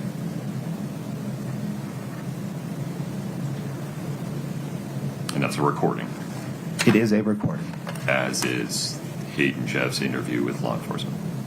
And the upshot proffer of that interview, and this occurs many times, there's pages of transcript on this subject, but the upshot of the proffer is that Kouri Richins asked me to buy her fentanyl. I explained to her, in really colorful language, how dangerous it is. She wants to stay away from it. Who on earth would want fentanyl? And then there's a second phone call where she calls back and asks for the Michael Jackson stuff, and they get into a propofol discussion. Right. Okay. How much time do you want, Ms. Nestor? We have 30 minutes. It's fine. Thank you, Your Honor. Anything else before we take a recess, Mr. Bloodworth? No, Your Honor. Ms. Nestor? No, sir. We'll be in recess until 10:30. All rise.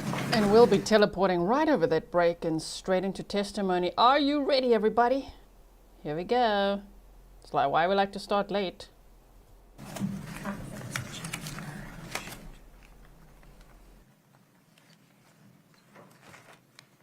We're back on the record in 231-500-139. Counselor present, Ms. Richins is present. Ms. Nestor, you've had an opportunity to confer with Ms. Richins. How does the defense want to proceed? Thank you, Your Honor. Thank you for the break. We appreciated that. So we have reviewed the case. We clearly understand the court's ruling that if any of it comes in, all of it comes in. We get that. We also understand and appreciate that the court is going to require proper foundation, and we're not skipping any steps. We accept the state's representation in good faith that Officer O'Driscoll, he's out still, right? He is not the foundation witness because he is not the individual who communicated with Mr. Norris. And we will, if we proceed with this line of questioning and we decide to introduce this evidence, we will do it through the proper foundational witnesses, which we accept as not him. So to avoid confusion now, since it's not him, we will wait and not ask the questions that he doesn't have, because it's like you said, there's no way to ask the question without introducing the substance. We couldn't figure out. So basically, Kouri's dressed like a little chick today in her yellow because she's chickening out. You are chickening out of all of this, Kouri, isn't it? You're like, that can't all come in. We can't open that door. That's not coming in. Yeah, Kouri, you dressed appropriately, chicken out. True crime lover said, and that is why trials with G are the best. Teleport right over. I do love to teleport. Thank you so much. How to do that. So we're going to wait until we have a foundational witness, and then we will proceed that way if we can lay a foundation. Okay. And if we decide to go forward with that evidence. I appreciate that. If you make that ultimate decision, We'll give everyone a heads up. I appreciate that. And one of the reasons I would need that is to make sure I give defense an opportunity to state on the record, or at least summarize on the record, their strategic balancing of the risks and benefits so that there is a record of that going forward. I appreciate that, and I think that's probably a good idea for everyone, Okay, very including good. us. So, Mr. Bloodworth, because the defense will not be opening the door to any portion of its incomplete investigation theory related to David Norris through Detective O'Driscoll, I don't believe the state would be permitted to respond to it yet. Is that your view of it? That is my view of it, Your Honor. Okay. That was a very long-winded way the defense said, yeah, Your Honor, we're chickening out. This is not going to be good for us at all. It's going to be devastating. Okay, they said it all in legal terms. I understand. I'm just saying for us, what we know is that Kouri went back there with her team. She said, I'm too bang brook for that, which means scaredy pants. Can't happen. We can't have those conversations coming in. They were recorded. This will sink me. So let's not keep that door closed, okay? High stakes poker, and they're out. They're out, okay, for now. So, as a matter of status quo, we are going to proceed with additional cross-examination of Detective O'Driscoll, correct? Yes, sir. Did we reach I'm sorry. Could we just go ahead and, well, I can just do it through, I think we decided I would just ask him about 340. I'm sorry, and I apologize. I withdraw. I was about to ask, did we reach an endpoint regarding 340 and the photograph? So the plan is to introduce the stipulated 340, which we'll get in, and then I will ask him if he can identify the photo. If he can't, he can't, but I'm going to try. Okay. And I'm not going to get into the substance of any of the bubbles, and I'm not going to introduce the bubbles or any of that. Okay. The only thing I'm going to display to the jury will be the picture on 340, and then I may have it side by side in front of O'Driscoll so he can compare and refresh on the one that's not getting introduced. And to the extent you ask him about whether it was sent as part of text messages between Only the date. Eric and Kouri on the date, it's a yes or no question? Correct, just Okay. on the date, not the time, because I don't want to confuse anyone or require UTC time or any of that conversation. And the time really is irrelevant to us. Okay. Mr. Bloodworth, anything further on that? No, Your Honor. All right. Are we ready for the jury? Yes, Your Honor. Ms. Nestor? We are, Your Honor. Zach, please.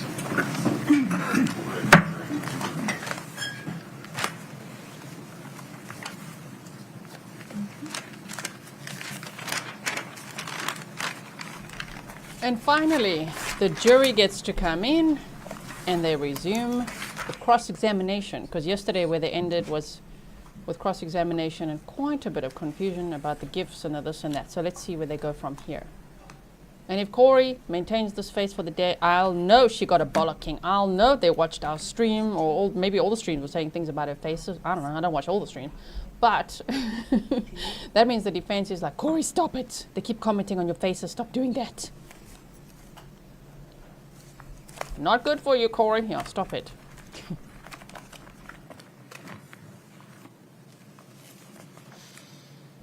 All right, here we go.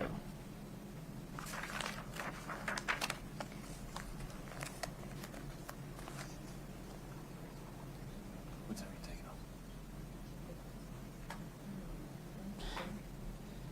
Prosecutor's ready. Look at him. Even though it's going to be cross-examination now, continued from day 12. Karina said, curious to see how the defense will sneak in comments now. Yeah, after all that, what's going to happen?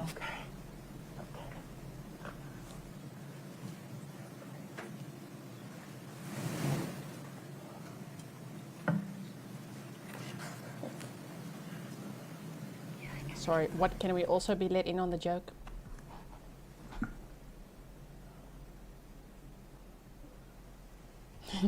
Caroline Tateable said, gotta know when to hold him, know when to fold him, know when to walk away, and know when to run.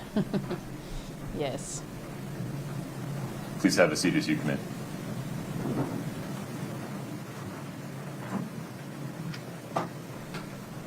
The other defense looks at them. Yeah, sorry, we wasted your morning. Sorry about that. We're just trying to get something sneaky in, but we're not gonna anymore. Chicken out. All right, have a seat. Thank you.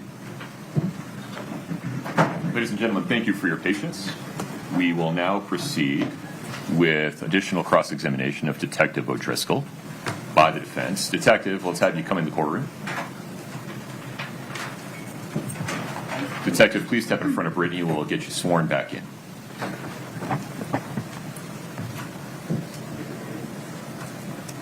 Do you solemnly swear the testimony you're about to give in the matter before the court to be the truth, the whole truth, and nothing but the truth, subject to the pains and penalties of perjury? Ready? Thank you. Have a seat.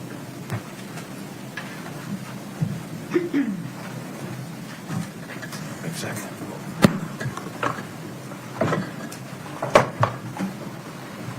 Ms. Nestor, please proceed.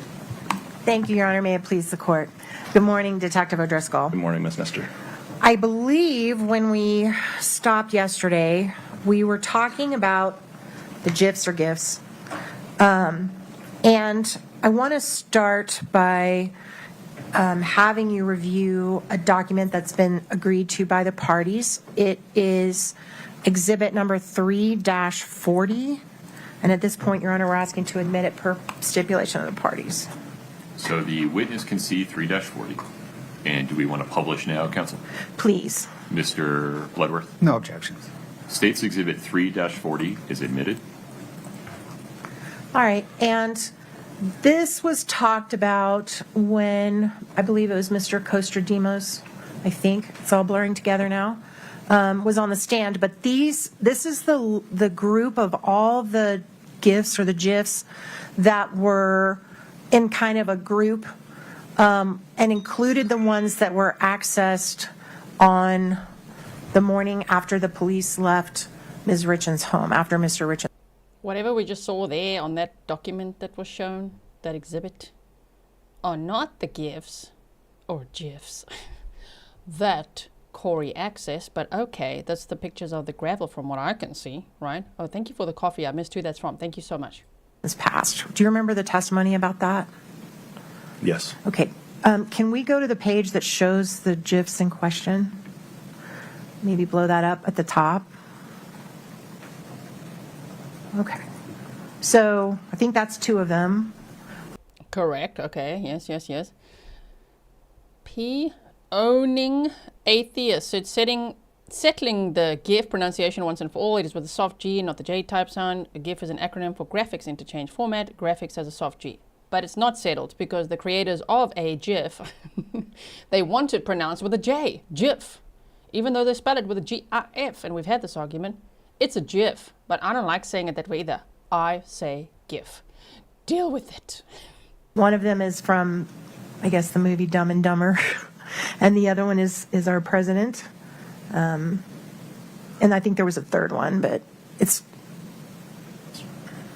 yeah, Mr. Spacey and in a TV program, right? And those were the 3 GIFs that were talked about. And if you blow up the time that they were accessed, they all were accessed at 8:29:03 a.m. on March the 4th. That's the day that Mr. Richins was found deceased, correct? Correct. Right. And I know we've already heard the testimony that these are what we call orphaned GIFs. You can't really tell which text they came with and exactly when they were sent or who they were sent to or by. All we know is that they were somehow accessed at that point by her phone, correct? That was the testimony, Mr. Cotradimus, yes. Okay. Can you pull up another one of the photos that is the picture from the house? That's it. All right. This is another picture that was accessed at that exact moment at 8:29. And can you blow the picture up a little bit? Do you recognize what that is, that photograph? It's the legacy home. It's the legacy home, right? And was there another photo that was accessed that same morning, also orphaned? Can you find that picture? The digital forensic expert called it orphaned images. That's why they're just saying also orphaned. So Kouri accessed, well, it was Kouri's device, okay? Eric was deceased. I would then comfortably speculate Kouri accessed those GIFs and also that image that maybe Eric had sent to her the day before. Thank you, Kay Wilson. You know why? Because she was focused on the legacy house, which is the Midway Mansion, because she closed on it on March 5th and had a big old party there. So, yeah, I still think it shows where her mind was at. Right above it, I think. There we go. Can you blow that picture up a little bit? Thank you. All right. And is that also just a closer up view of the Legacy Mansion? It appears so. It's very blurry on my screen. It is. I think it is blurry. And then can you back out and show the time that one was accessed according to this same group of photos? That one appears to have been accessed at 10:42 a.m. the same morning. That's what this document says, yes. Okay. Correct. Your client, Defendant Kouri Richins, accessed GIFs and Midway Mansion pictures the very morning her husband died. Like his body was wheeled out of the home, and she's like, ooh, at 8:29, she's accessing GIFs and Midway Mansion pics. And then she's like, ooh, I need to sign that contract. We got to close on this. And let's have a big party, everyone. Everybody invited. Mm-hmm. Now, if we could put just on the witness's screen, exhibit JO, I think it's 11, not for the publication yet, Your Honor. Understood. All right. And can you take just a moment and blow that up just a little bit so he can read it better?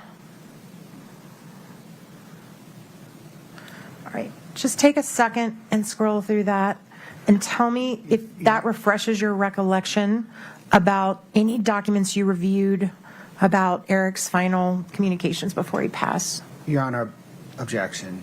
There's no foundation to get to whether or not his recollection requires refreshment. Yeah, let's pause there. Would you lay a little bit of foundation before we get there? Sure, and it requires us to go back to yesterday.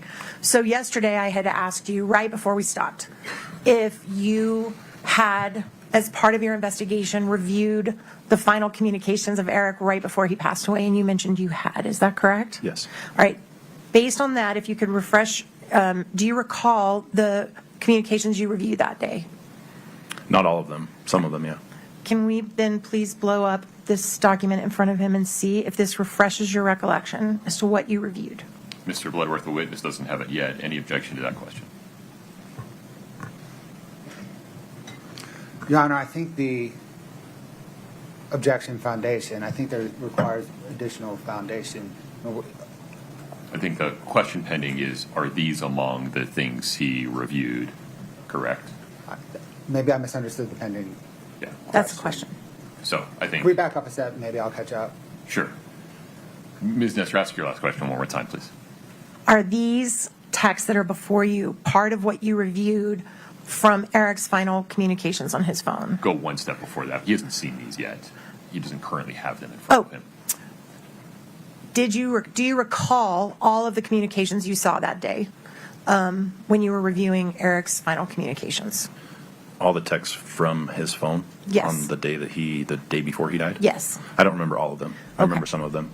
So then, For our own recollection, at 9:45 p.m., Eric Richins had, well, his device had Googled how far is Scottsdale from Nogales, March 3rd, 2022. And then at 10:18 p.m., there was an incoming text from Raul C&E, and there was no indication that this message was ever opened. So, based on that, Eric may have lost being alive and on his phone with that search at 9:45 p.m. Kouri says that they had a drink between 9 and 9:30, and then she went to her son's room, right? So that almost checks out. But that's what we know about Eric's last communications. And he had been messaging back and forth with, I can't remember the person's name, something Sonora. Pedro Sonora? Pedro, and then maybe the Pedro was in Sonora, but was somebody there? And then there was also one call to Scott Wagner that night. But the final activity for Eric Richins was 9:45 p.m. How far is Scottsdale from Nogales? Okay. would you please look at this document and see if it refreshes your recollection and as to whether these were included in his communications? Any objection, Mr. Bloodworth? No, sir. Okay. The witness can now see what you're referring to, Ms. Nestor. Thank you, Your Honor. And can you go down just one more and maybe blow that up a little, that photo? Does this refresh your recollection, these communications of Eric's and Kouri's the day he died? These are time-stamped March 3rd. That's not the day he died, but the day before he died. Totally correct, because he died in, we think, the early morning hours of the 4th, right? Yeah, he was pronounced deceased on the 4th. Okay. Exactly. So let's get technical. Defense. Not when we think. No speculation. The coroner pronounced him deceased at 3:58 a.m. on March 4th of 2022. Yes, Your Honor. Sorry, objection. Foundation is to the meaning of died, right? He was pronounced dead. But I think the witness and the questioning lawyer have a common understanding here. Overruled. Thank you, Your Honor. Okay, so were these included in what you reviewed in the communications between Eric and Kouri on the 3rd of March? Yes. All right. And this photograph, if you could blow that up. Your Honor, objection. His recollection has been refreshed. I think the exhibit can now be set aside. I'm not publishing it. I've just got one more question about the photo, and then I'm done. I'll take it down and ask your question. If we need to refresh again, you can. Okay, thank you. Okay. Wait, did you tell me I could ask the question? Yeah, I took the photo down. Ask whatever you're about to Yes, ask. yes. Okay. Does the photo that you just refreshed your recollection with match the same photo that we just saw in 340? That was the corner of the Midway Mansion. Your Honor, the photo is still up on my screen, and the witness is My apologies. There you go. staring at it. Sorry. Is it the same photo, sir? This one that we just saw that was enlarged, you're asking if that's the same as the one in the text message? Does it match the one that we just put on the screen for the jurors that came with all those other pictures that morning? Yes. Thank you. That's all I have. Done with that. I'm sorry, maybe I'm not. Can I have just one moment, Your Honor? Of course. Oh, sorry. Maybe I'm not. Well, that was not a mic drop moment, defense. Where'd we go with that? Nowhere. Because all we know is that Kouri, after her husband's body was wheeled out of the home, was like, 8:28 a.m., accessing gifts. Yeah, and focusing on money, the Midway mansion, closing on it, making even more debt, thinking it's okay. I'm going to get Eric's $4 million estate and tons of life insurance and everything.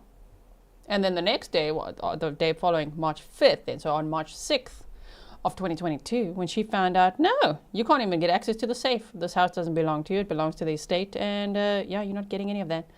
Then she assaulted her sister-in-law. So yeah, Kouri had money on her mind at that point and partying. And funnies, gifts.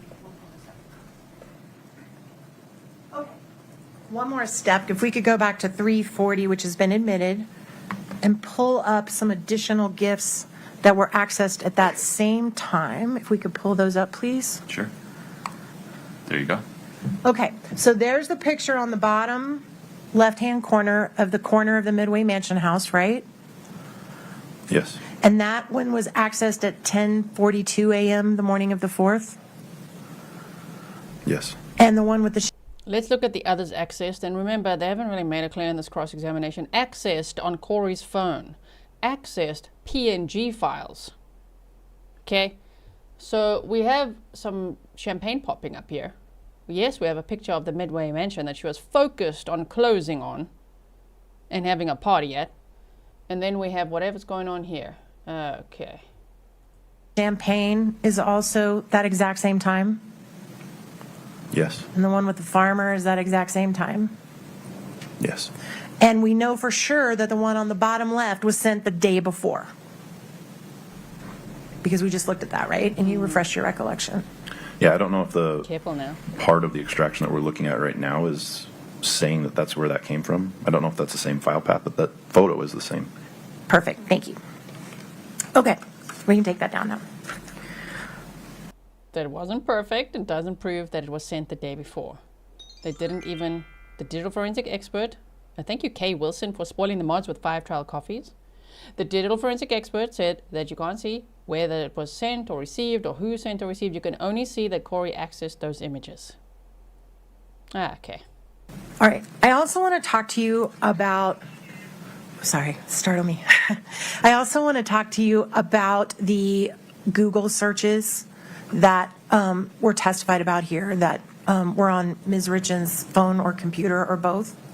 Did you review those as part of your investigation? Yes. All right. And were you able to determine dates on all of those searches when they were made? I don't believe so. It is the question for the digital forensic expert who testified to that. Yeah, that would be a question for Mr. Kotradimos. I remember seeing the searches and the text of the searches, but I believe he testified that that there wasn't a timestamp associated with them and that they differed from the action in the phone that showed that a link was actually clicked on from one of those searches. Okay, perfect. And I believe those had timestamps. Okay, the links, but maybe not the searches. Correct. Thank you for that clarification. And you agree that as of April the 13th of 2022, approximately a month and a few days after Eric passed away, that Ms. Richins' house was searched and she was detained in a police vehicle, right? Objection, Your Honor. Foundation. Foundation, yeah. Sustained. Lay a little foundation there. Are you aware that there was a search conducted on her house on April 13th? On Miss Richins' house? Yes. Yes.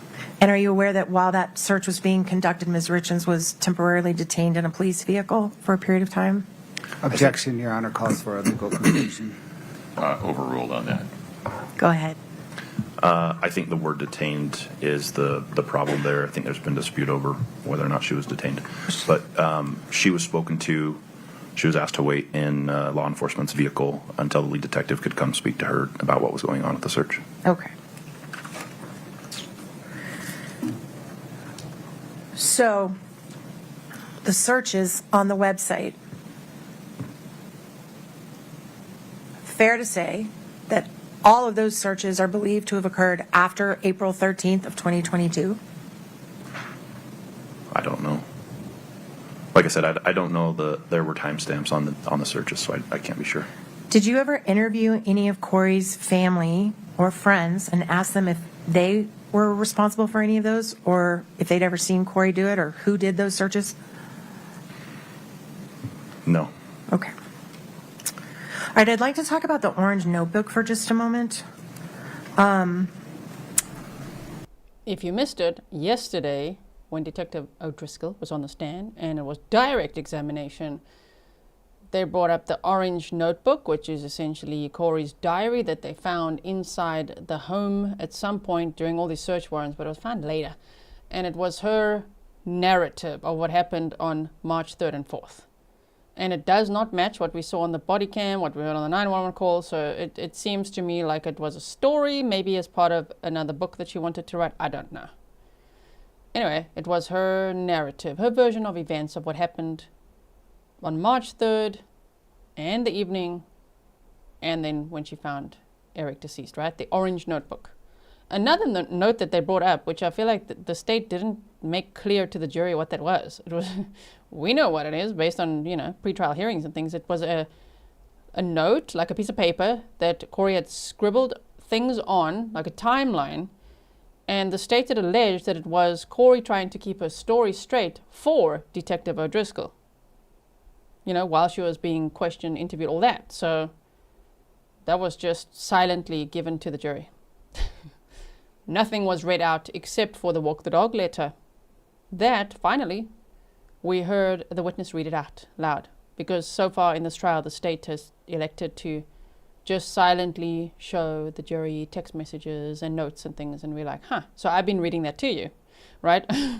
Because especially for replay watchers, not everybody watches. They might just want to listen. So I read all the text messages to you, all the letters they show, everything. But I just really do wish that, I don't know, the state says that's how they do it. They prefer to do it that way, that the jury can just read it themselves. I don't know. I know we've got lots of debates. Is that impactful or not? I don't know. We pulled up, do you have that orange notebook exhibit? I can't remember the number of it. Court's indulgence for just a minute. I have the number. I've got it. Let us not forget Defense Attorney Nestor. Okay. To me, the most incriminating Google search or internet search that Kouri Richins' device made was, if someone is poisoned, what does it go down on the death certificate as? Poisoned. If someone is poisoned, not if someone accidentally overdoses, not if someone wants to take themselves out by taking a bunch of medication or illicit street drugs. If someone is poisoned, what does it go down on the death certificate as? Listen, state, you better bring that up on redirect. I'll tell you. Just one moment. I'm sorry, Your Honor. It's hard to keep all these exhibits straight.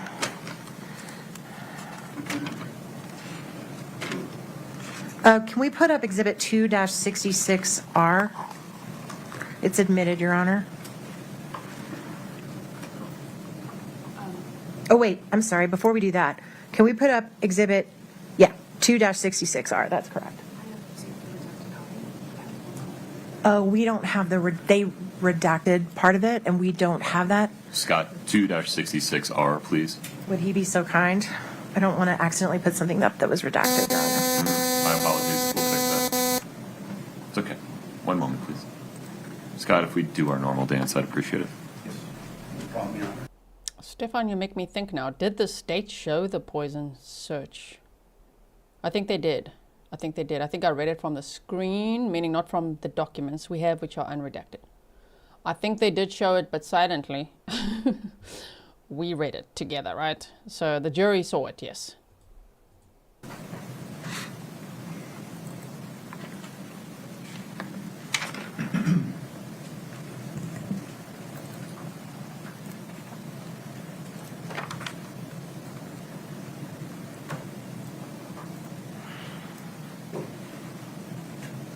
2-66R, publish. Yes, please, Your Honor. There you go. All right, and can we, that's what we like to call the orange notebook, right? Because it's like in an orange kid's school notebook, right? Okay, so we went over this yesterday. If you missed it, it's timestamped for you from day 12. Okay, we read all of this. Correct. Okay, and can you fast forward, Katie, to until I tell you to stop? Keep going. Keep going. Keep going. Keep going. Okay, right there. And can you blow out the bottom third of the page? All right, so this orange notebook that was recovered from the house, you don't have any knowledge about the circumstances under which it was prepared, do you? Or why it was written? I do not. And you don't know when it was written? No, I don't. And this was seized the day Ms. Richins was arrested, which was May 8th, 2023, correct? I believe so, yeah. So over a year after Eric's death, right? Correct. All right, and here on there is an entry that says on March the 22nd, can you highlight that please, Katie? Kouri starts counseling. Do you see that? You need to say yes. Yes, okay. sorry. Did you take any steps to verify if that actually was the date she started doing mental health counseling?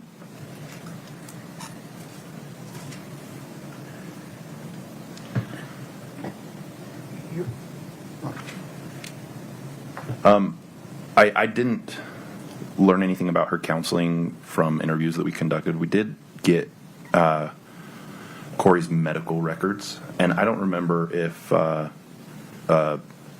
mental health counselor was part of those, but that's possible.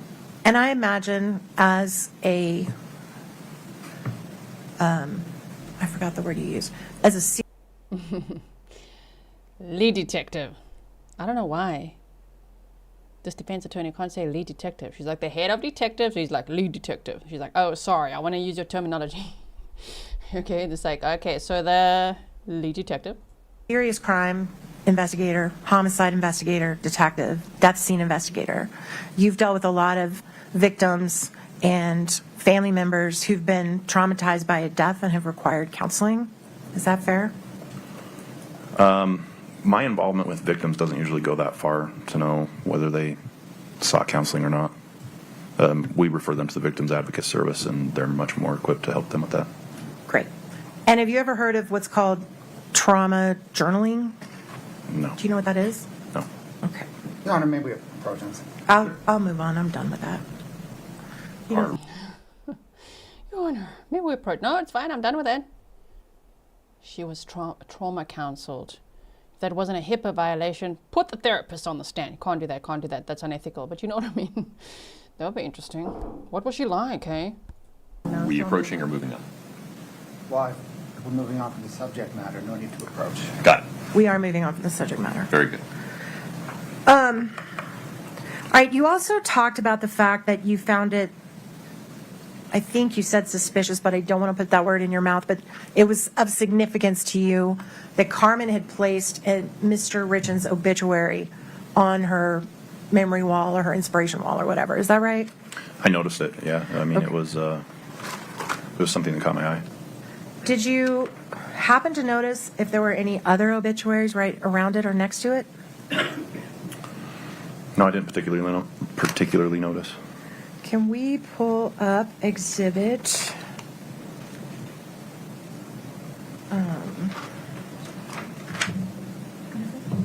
Yes, thank you. The second one, 816R, I think. Oh, it's 15? Okay, 815R. And that's in, Your Honor, if we could publish it. I can't see it yet, Katie. Oh, you don't have it. My apologies. Oh, that one's got things Would blurred. you help us out? Thank you. Let's see. This is Yeah. 8-15R. Let me just make sure this is the one you intended, Ms. Nestor. That is the one. And Katie does have this one if you wanted to switch back. Okay. Yeah, because I'm going to need her to blow it up. Can we One switch it moment. back to her, please? I'm so sorry. No problem. There was a recent version where they blurred a lot of children's faces out and stuff. Okay. Do you remember this picture we introduced of Mr. Richins' obituary on her memory wall?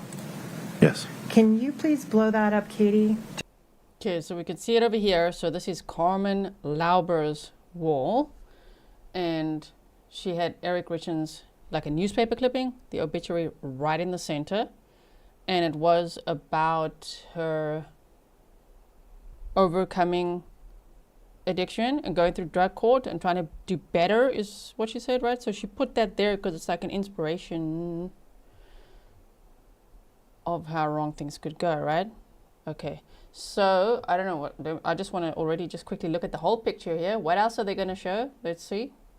Okay. To show I'm gonna what's zoom in. right beside it, or right under it. Okay. Do you see This. another in loving memory right below it? Yeah, it looks like a program pamphlet from a funeral. Okay. All right. Also, the C&E hat, I believe, that was on that wall that you noticed. Did you do any investigation to determine if Carmen actually, if Carmen actually did any work for C&E? Yeah, based on our conversations, she never worked for C&E as a company. She did work on the Richins house. She interacted with Eric, but she was never employed by C&E. Okay. All right. I also want to show you a text.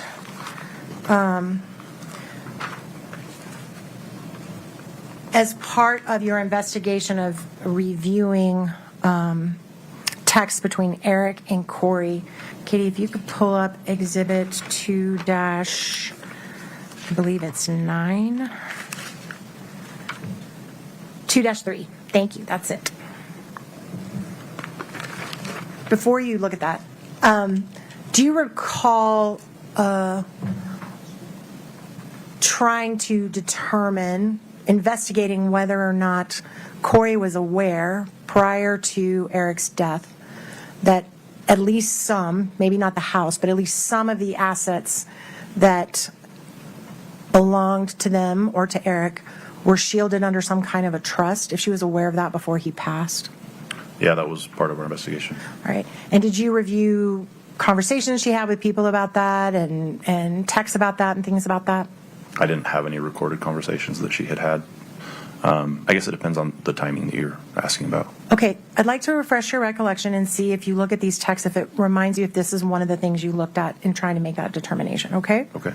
Can you blow that up? It's Exhibit 2-3D as in Delta. And just let him look at all of them, please. Just slowly. Give him plenty of time to read.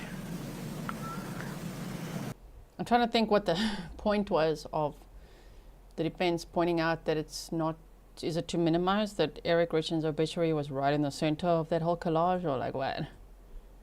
There's just no point to it. I don't know what the jury is supposed to take from that. That would help Kouri's case, right?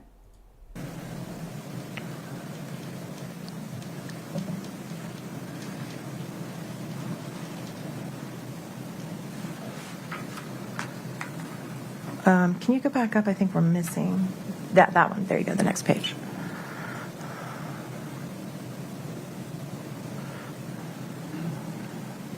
Does this refresh your recollection? Do you remember looking at this set of texts between Kouri and Eric? No, I didn't have time to finish reading that. Oh, sorry. Keep letting him read it.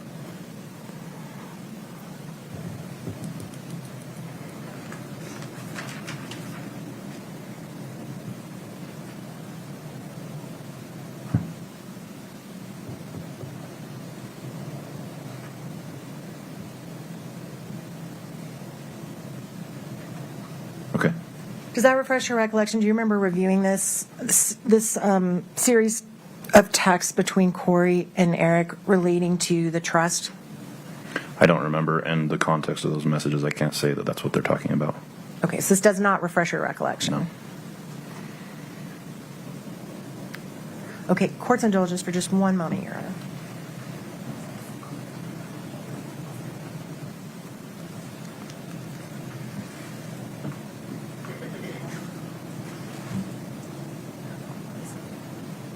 Your Honor, may I approach the state?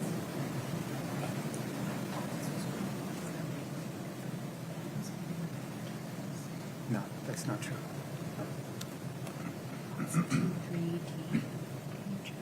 It's hearsay.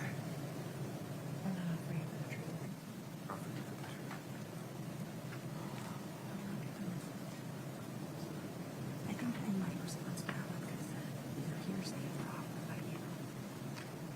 Okay. Let me just look at my communications. I don't remember exactly which ones he asked for. If you want to choose that,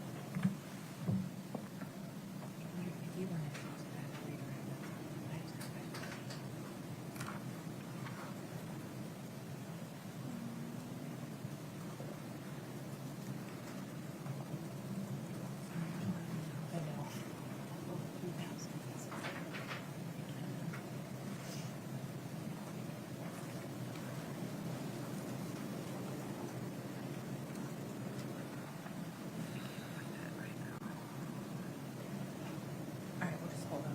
Yeah. If you, can you please keep looking, I could start back. We're working on something, but I'm going to ask a couple more, move back, and then we may come back to it when she's done looking. So was it your understanding, without saying anything anyone told you, when you were conducting your investigation, did you become aware Kouri's mom. that Kouri knew of at least some portion of the, some aspect of the trust being created before Eric passed? Objection, Your Honor. More foundation, otherwise it's based on hearsay. The foundation objection is sustained based upon the witness's prior answer. If you can start smaller, maybe build up to it, there may be some foundation here. Did you interview people, look at documents, review texts to try to inform your investigation as to whether Kouri knew that Eric had created a trust for at least some portion of their assets prior to his death? I reviewed information about the trust from several different sources. Everything that I reviewed suggested that she was not aware of how the trust worked or the consequences of the trust. Totally fair. I think you're right about that. But was she aware that it existed? Objection, Your Honor. Same foundation objection. Overruled based upon his prior answer. You can answer, Detective. I can't think of a specific instance, but I think there was some information that might have suggested that. Okay, thank you.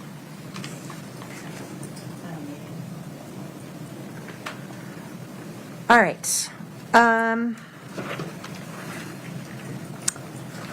I want to talk about Valentine's Day. You were here when Ms. Staking testified to the jury that in a conversation with a bunch of friends, there was some joking references made to Kouri wanting to poison Eric, and then Eric stating he had an allergic reaction and used an EpiPen. You heard that testimony, right? Objection, Your Honor. Foundation. That's not what happened. I think your recitation of Ms. Staking's testimony was correct until the last either sentence or clause. Okay. Did you become aware that at least in some context there was a discussion on about the Valentine's Day incident relating to Eric taking an EpiPen, using an EpiPen? Ms. Staking, from my memory, testified that there was a comment made by Eric in a joking manner that Kouri had tried to poison him.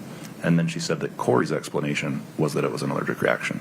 And that he used an EpiPen, right? Didn't she say that was the very last thing she said, I think? I think so.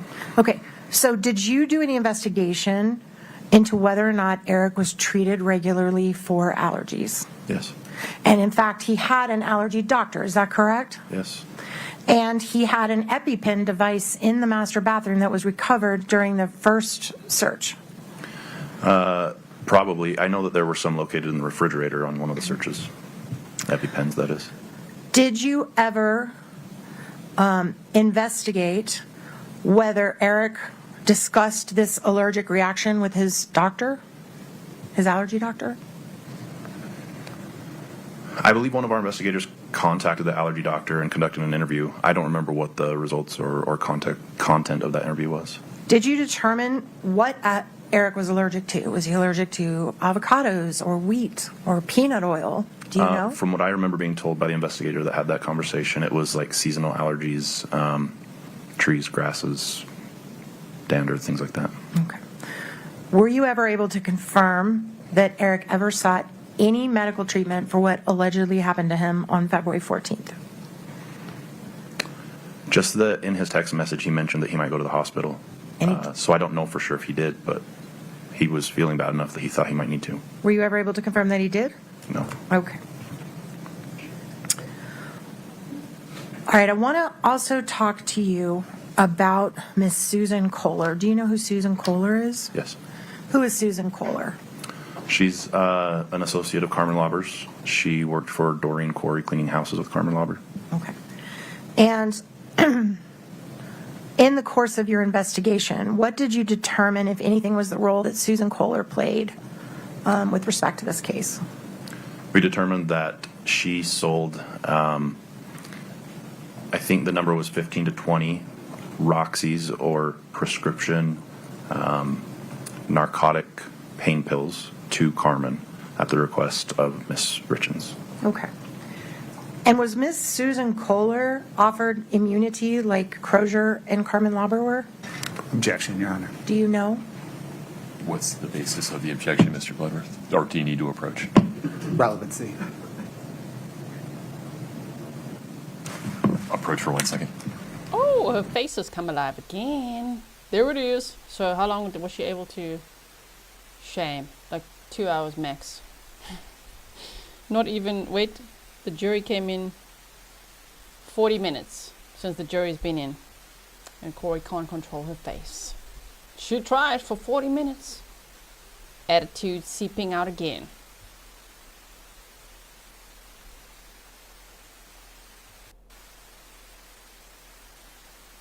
Okay, almost there, almost there. Sal Garcia's like, who cares? The relevance objection is sustained. Ms. Nestor, please proceed. Did you ever find any evidence or suggestion that anything Susan Kohler sold to Carmen Lauber contained fentanyl?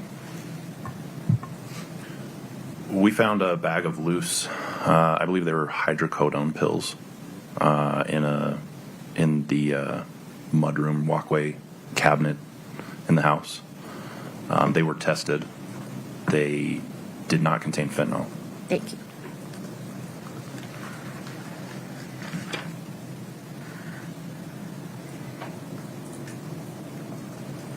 You also testified, I think, yesterday that shortly before Eric passed away, he went on a hunting trip to Mexico. We talked about that a little bit, right? Mm-hmm. Yes. Thank you. Was there any effort made to try to track Eric Richins' phone movements while he was in Mexico during that time period?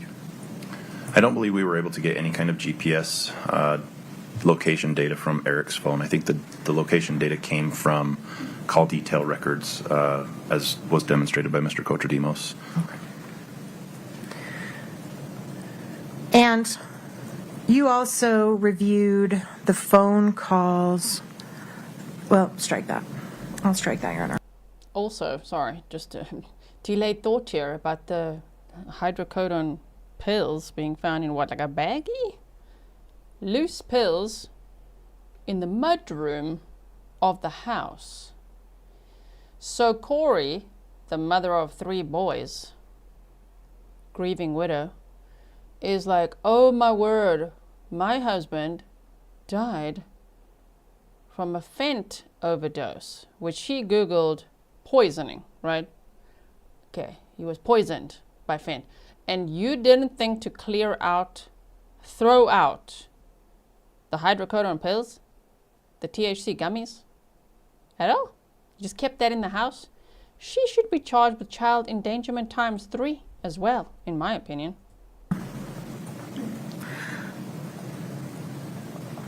Okay, I think I'm almost done. If I can just confer with counsel, I'm going to wrap it up. Anything else? All right, we're almost done. So just to recap a couple of days of testimony that got interrupted a lot. This investigation has now extended for a period of over 4 years, right? Correct. Okay. And during that 4 years period of time, as recently as less than a month ago, you were still issuing search warrants. Is that right? Yes. And there were a total of at least 10 searches by law enforcement of Ms. Richins' home. Is that right? There were 10 search warrants issued, yeah. And Or around 10. you heard that there's also at least 5 multi-day searches by a private investigator. Is that right? I don't remember if it was 5 days. He said a couple days.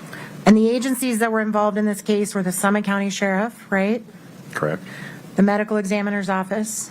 They're not a law enforcement agency. Well, they have investigator, right? She testified here. Yeah. Okay. They're a civilian investigator. Fair.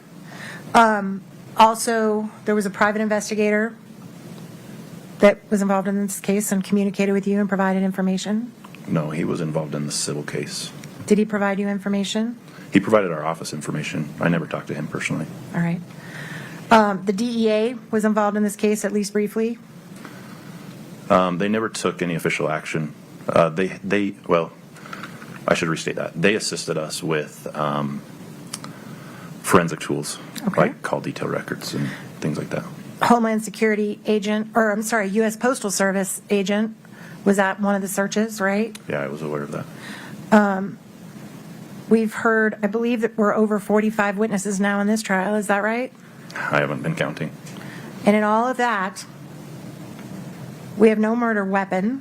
Like, you haven't found anything that was connected to Eric's death. No fentanyl in the house, correct? There was a boatload of fentanyl in his stomach that came out of the house.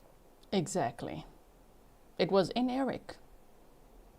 And there was no other evidence that whether Kouri flushed it, somebody else helped her take it out of the house, whether she trashed it. I don't know.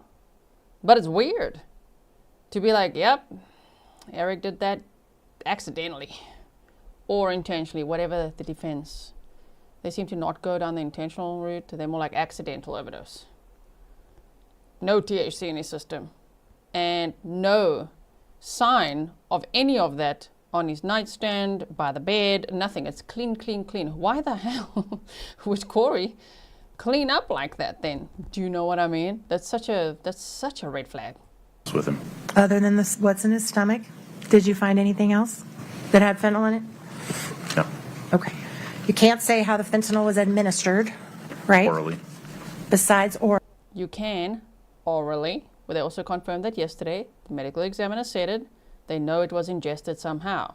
Kouri incriminates herself with her own dumbass walk the dog letters and also her little diaries and also her little text messages saying that she made them a drink. I don't know what they had for dinner. She wrote in a little orange notebook that they had dinner like normal. It was like a family dinner, like her and the boys and Eric. What did you make for Eric for dinner? What did you put in his dinner? I want to know. Because previously the allegation is, and I don't know if they've proven that, but that she put something in his sandwich for Valentine's Day. So you're putting it in food. Did you put it in the lemon drop? You put it in a shot glass this time, Kouri? Huh? Either way. Orally. They know it was ingested orally. Orally. That's all I know is that he took it orally. We don't know exactly when it happened and what time of night or morning. We know a time range. Okay. Because Kouri said it. Kouri says it was between 9 and 9:15. Your own client gave a timeline. In her diaries, through text messages, through statements to law enforcement, so I don't know, okay? You can't say the dosage that was ingested, right? 1 pill, 2 pill, 20 pills. Illicit fentanyl does not come in dosages. Okay. 5 times the lethal dose, though.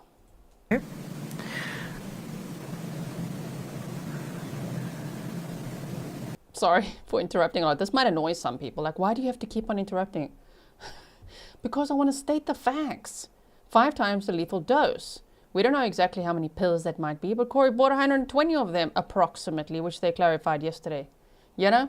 L. Michelle 6636 said the defense is working overtime for their client. Too bad it's confusing. Right?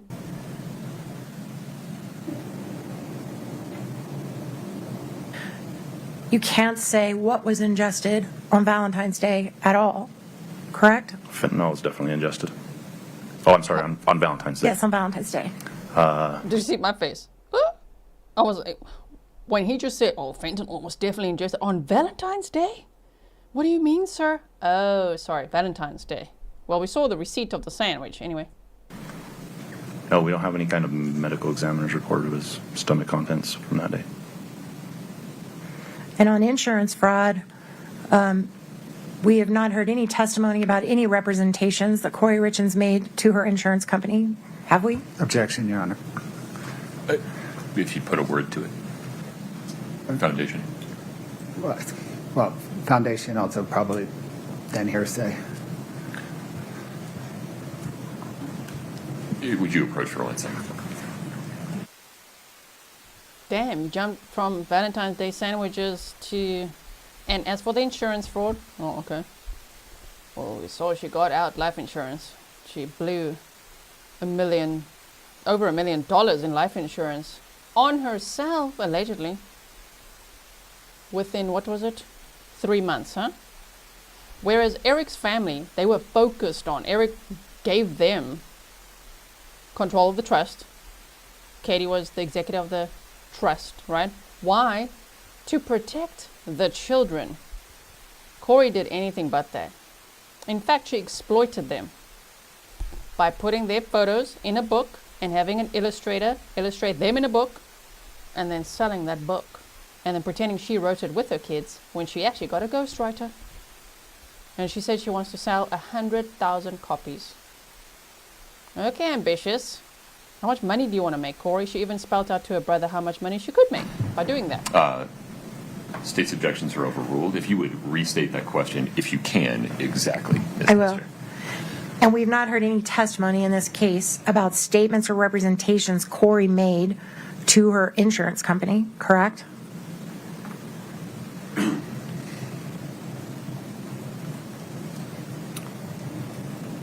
Not statements. We've heard evidence about it. Okay.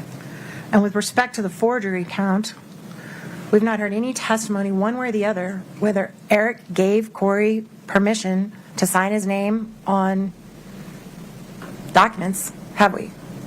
It's illegal to forge someone's signature. That's not quite the same as signing someone's name. You can't do that. Stop forging. And it was so badly done, Kouri. It was so badly done that we didn't even need the handwriting expert to see that you forged his signature.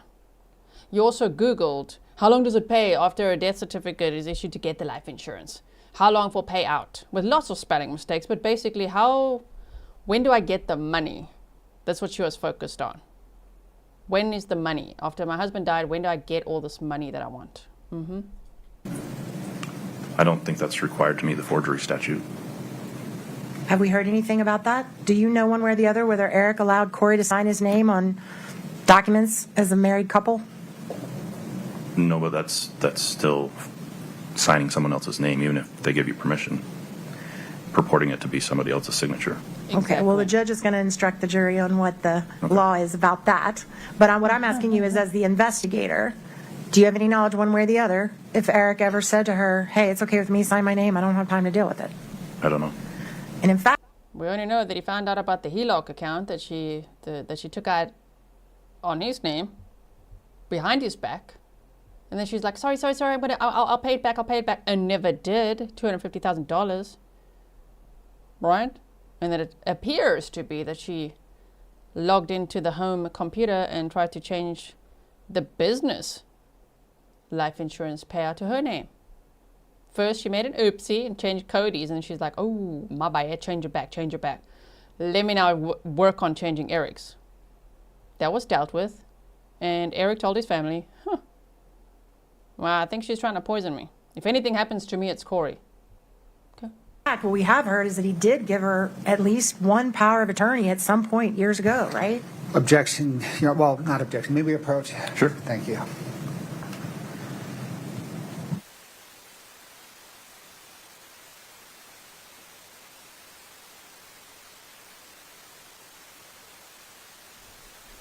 Kouri, watch your face. Watch your face. Careful now.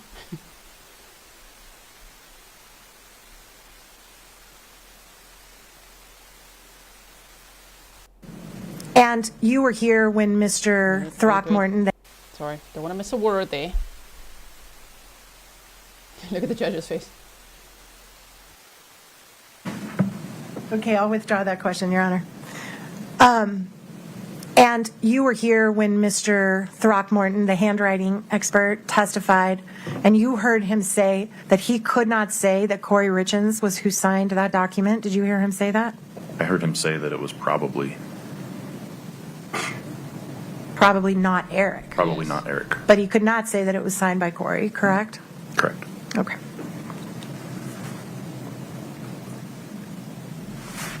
But who else would it be? And who got the payouts at the max that she could? And who punched her sister-in-law in the throat when she couldn't get all the money and the house? Who recorded a call with Eric's best friend Bryce, trying to manipulate him as well? Like, we don't want to hear that again. This one was focused on money all the way.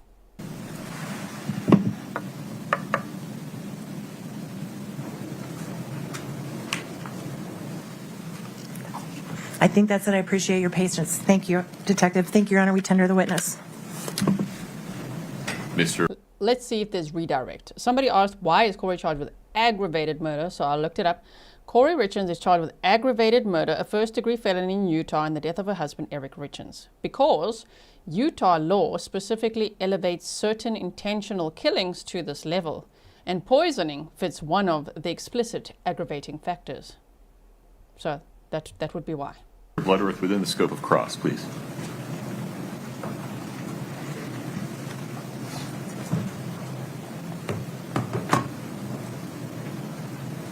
Listen, state, you better bring it home. You better bring it home. A. Jen L. said, why does Nestor say, besides all this evidence? Yeah, okay, thank you for your sticker. Detective O'Driscoll, in this case, are you the lead investigator among many investigators? Yeah, it's a large team. I've had a lot of help. Does your job in part involve coordinating the activities of all the other sheriff's office investigators? Yes. And are you the lead investigator for the sheriff's office as opposed to the county attorney's office? Correct. I have no authority over what the prosecutor's investigator does. And does the county's, well, you may have just answered this, but does the county attorney's office have its own investigation capability and authority? Yes.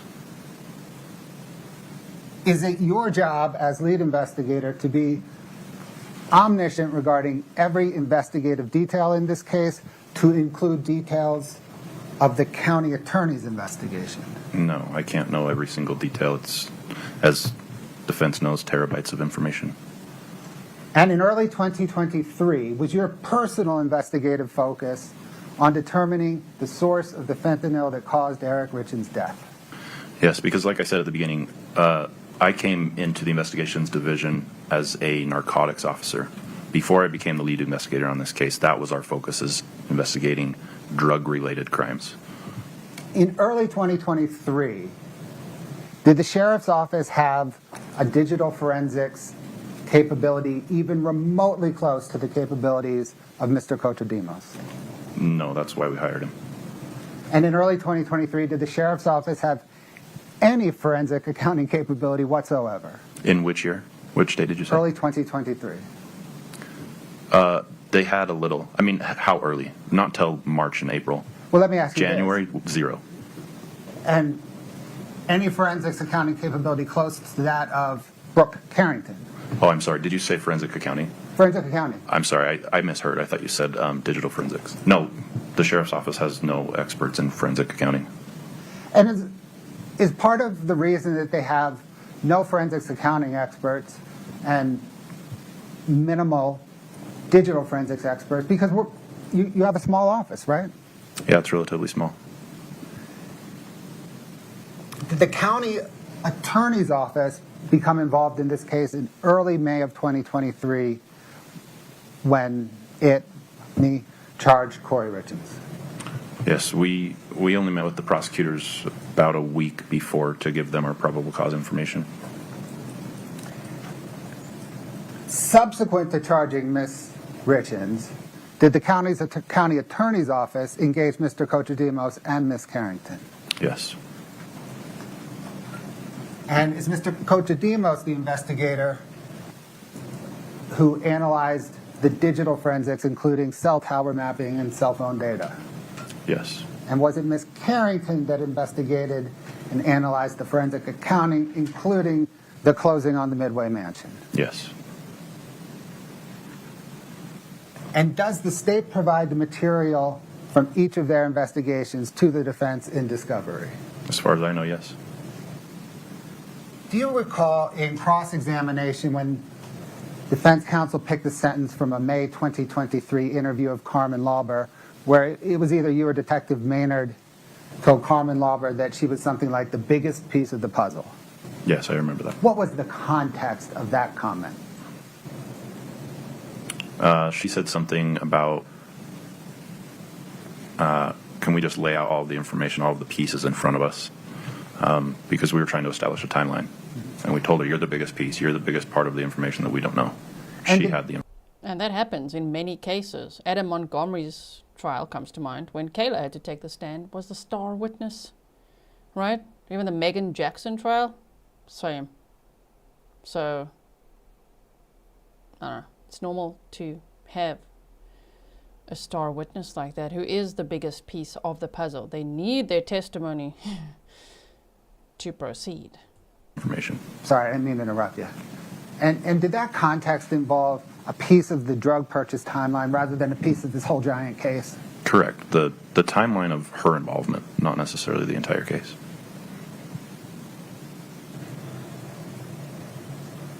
And did that interview predate any information on the forensic accounting? Yes. And We did it, didn't even get into that until well after. and did it predate any of Mr. Cotadimos' investigation? Yes. And did it predate your understanding of Kouri Richins' relationship with Josh Grossman? Yes. Do you recall whether that empty 2016 hydrocodone bottle that went with Eric Richins' body to the medical examiner's office, was discarded by the medical examiner's office in August of 2022? Object to hearsay. Please lay some foundation. Sustained. Do you recall what happened with the empty 2016 hydrocodone bottle? Need my objection. Detective, it's a yes or no. Start there. Yes. How do you know what happened with the 2016 empty hydrocodone bottle?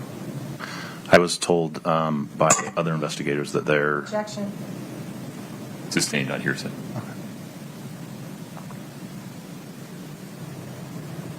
Did you or Detective Maynard give Carmen Lauber a ride to anywhere other than Wasatch County Drug Court or her attorney's office? just here to this building. To this building? To Or meet this with building? prosecutors or talk with her attorney there here. Can investigators force anyone to speak with them if that person does not want to speak with them? No. Can investigators seize someone's cell phone without a warrant based upon probable cause? No. It has to be consent or a warrant. At any time, have you believed that the walk the dog letter gave you probable cause to seek a warrant to seize Ronald Darden's cell phone? No, it didn't contain enough information for me to have gotten a warrant. Did your investigation determine that the EpiPens recovered from the Richins home were for one of the Richins children? Yes. The GIF image, the one with Kevin Spacey that says idiots, idiots everywhere. Is that from the TV show House of Cards? From my understanding, yes. Thank you.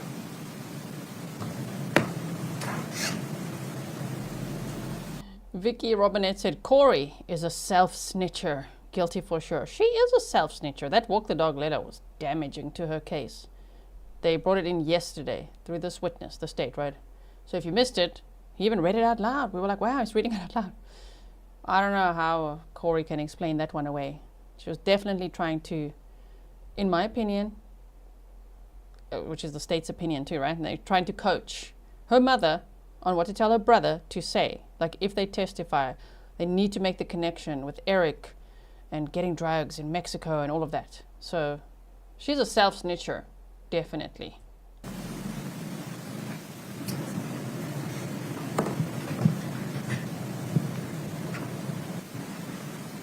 So often they sink themselves, you know? Like Brendan Banfield. He got up there and absolutely sunk himself. You know, there may have been a little bit of doubt for some people up to that moment. Then he got on the stand. It's like, oh my, yeah, no, you L-whopped yourself, bro. If you missed that trial, it's there for you to watch on the replay. I'm sorry, is he finished? We have no further questions, thank you. May we release this witness? Yes, Your Honor. Mr. Bloodworth. Yes, Your Honor. Detective O'Driscoll, you are free to go. You are released from any subpoena. Thank you. Thank you, sir. Is the state going to arrest Mr. now? Bloodworth. Oh, my word. Your Honor, the state has a stipulation to admit. I don't even think we have to publish it. So if the state could, I think we've marked it as 865. We'll admit that now. Okay. Can I see it for a moment?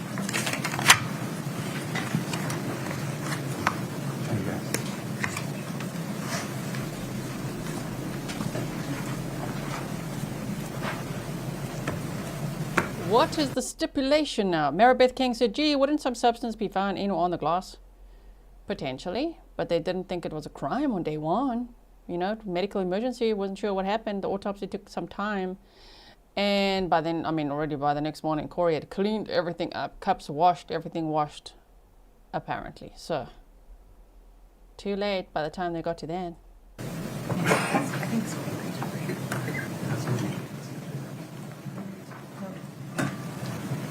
Your Honor, ma'am. Please.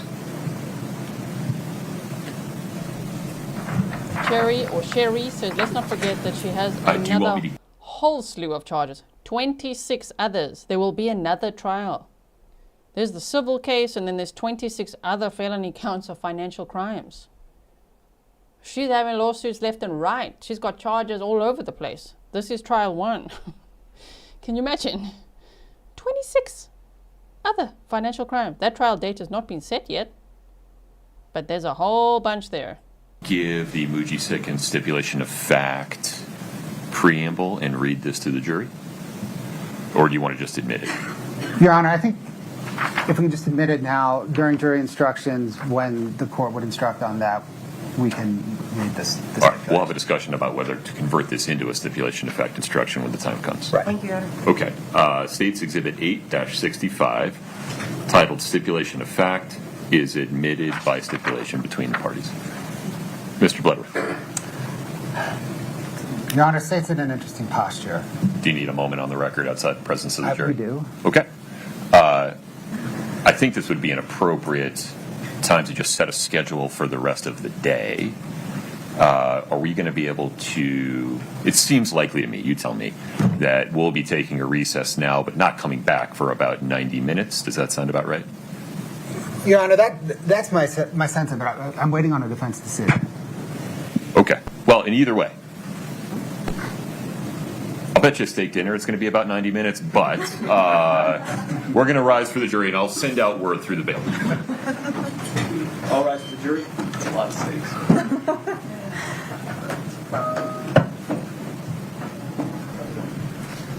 Why 90 minutes? Because if the state rests, then the defense said they need 30 minutes to talk to their client because she has some important decisions to make. And I'm like, take all the time you need, take those 30 minutes and then get up on the stand. Come on, Kouri, you know you want to. Your counsel will probably say, don't do that, don't do it. And she'll be like, I want to. Okay, get up there. Get up there and tell us your side of the story, Kouri. And then, if she does, ooh, imagine the cross-examination. We have lunch coming today, right? Okay, very good.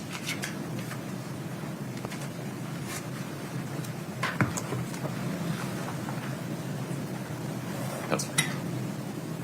I just think they appreciate Ellie. Yeah. Have a seat, folks. Thank you. I knew you were on it. All right, Mr. Bloodworth, we're on the record. The jury is not present. Tell me what's up. Your Honor, the state's waiting on the defense's decision regarding the Norris matter, because if they want to proceed in one fashion, the state will call some additional witnesses in its case in chief. If they want to proceed in another fashion, then the state will rest. This is what I was trying to tease out, and I apologize for not being more specific. Given that they did not open the door to this issue through any of the state's witnesses, the state's case in chief so far. I understand the possible order of events from this point forward to be they'll make a decision about whether in the defense case to open the door to it. If they do, the state would be able to respond by, among other things, publishing evidence of Mr. Jeff's statements and, forgive me, the other gentleman, Bonsavage. Mr. Bonsavage's statements as part of the state's response to or rebuttal of the defense's theory of a failure or to investigate or incomplete investigation. But they haven't opened the door yet, so I don't think there's any need or ability for the state to get into it in its case in chief.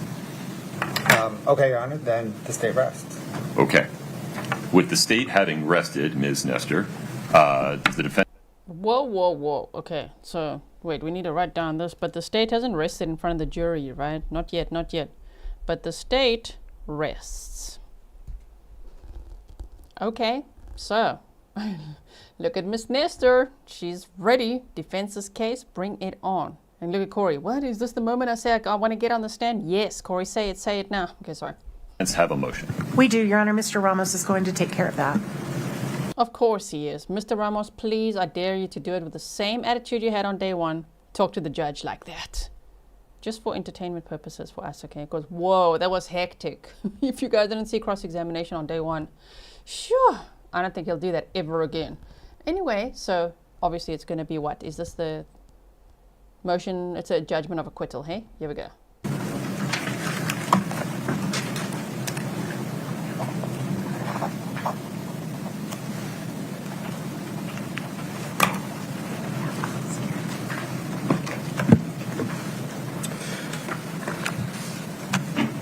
Your Honor, under both Rule 17-0 as well as 77-17-13, discharge for insufficient evidence, the defense presents the following and moves for a directed verdict.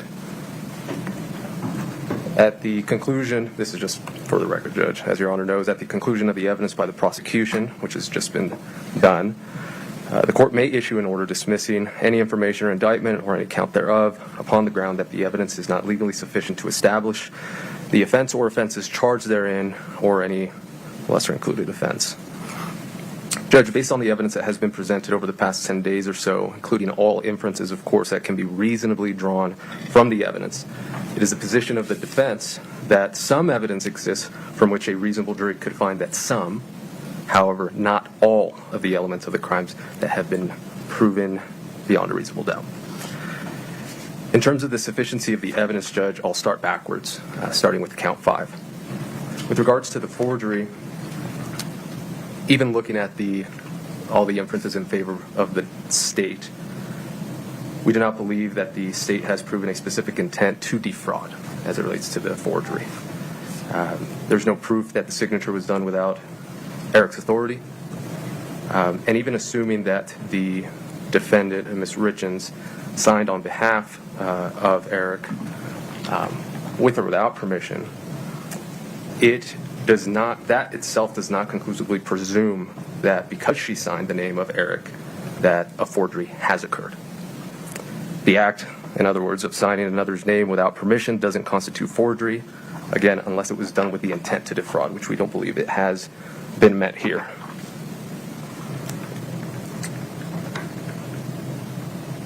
In terms of count 4, and forgive me, Judge, the way I'm approaching this is based primarily on the information, the criminal information, as the facts were laid out there. It was a bit difficult to follow through the testimony as to exactly what the state's position is. According to the criminal information, the basis for the true stage count 4 insurance fraud is that Ms. Richins, or rather True Stage left a voicemail with Ms. Richins requesting a copy of the prescription, any prescription Mr. Richins had for fentanyl. Then later that same day, Ms. Richins informed True Stage that fentanyl was not prescribed and that she had no idea how Eric obtained the fentanyl. I think it's that last clause of that sentence that this is the state's prima facie showing. Do you see it differently? And taking that as their basis, what the evidence has shown thus far has been that Ms. Richins sought and procured oxy from Ms. Lauber, that while Ms. Lauber indicated that it was fentanyl, her source, Mr. Crozier, provided fentanyl, that Mr. Crozier did not provide fentanyl. Rather, he provided prescription-grade oxys. From that moment, from the supplier, Mr. Crozier, to Ms. Lauber, the evidence is that what was provided was oxy. May I ask you a direct question about that? Sure. Why couldn't a jury, properly instructed on the law and consistent with the court's duty when considering a motion for directed verdict, drawing all inferences in the state's favor, view the evidence as showing that Robert Crozier sold to Carmen Lauber 15 to 30 bluish pills marked M30. Carmen Lauber provided them to Kouri Richins, and then, based upon the testimony of Eric Haskell, that during that time frame, bluish pills marked M30 likely contained fentanyl. Two responses. One, the testimony from Mr. Crozier as to the quantity and the amount per pill does not jive at all with the Haskell testimony as to how much fentanyl grade, or I guess street level, non-prescription pills were going for. What was indicated in the evidence was the amount that was paid was consistent with prescription grade oxys. So that's how I would answer your Honor's question. Okay. Count 3, as I understand it, is that Ms. Richins, again according to the criminal information, had indicated a phone number with an incorrect digit, the signature on the application that purported to be Mr. Richins is a forgery. We talked about count 5. And then in the context, and I think it was also the P.O. box. I imagine they were trying to establish that Mr. Richins didn't have access to that or something to that effect. I don't believe any evidence has been presented to that degree, or The that. P.O. box or substantial evidence that Eric didn't know about it. Not necessarily. If I view the inferences in the light most favorable to the state. And even with that, Judge, I mean, there was no evidence presented at all that from the Postal Service or anybody saying that Mr. Richins had no idea that that P.O. box existed.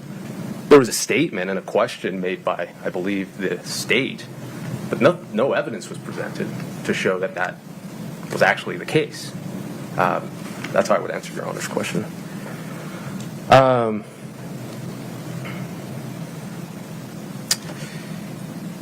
Also, an interesting point. Term life insurance. At the moment that she allegedly signed on behalf of Eric and was submitted and was paid from her account, I am not certain that Your Honor could find that that term life insurance actually had value. What I mean by that is that there is case law, of course, in the civil process or context, that in the context of term life insurance, Utah courts have specifically addressed whether such policies have value as property. And the Court of Appeals in Beckham v. Beckham, I didn't write down the citation, I'll provide that, Your Honor, held that term life insurance policies generally have no cash value and therefore no property value. This is, of course, in the context of marital assets.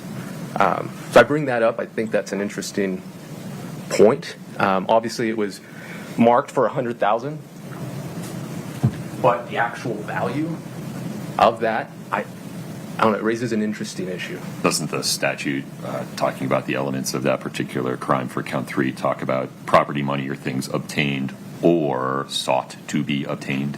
Correct. And that was going to be my last point, is at that moment, what the state needed to provide or prove, put forth evidence, is that at the moment that Ms. Richins allegedly signed on behalf of Mr. Richins for $100,000 term life insurance, that at that moment she knew that she was going to attempt to take her husband's life.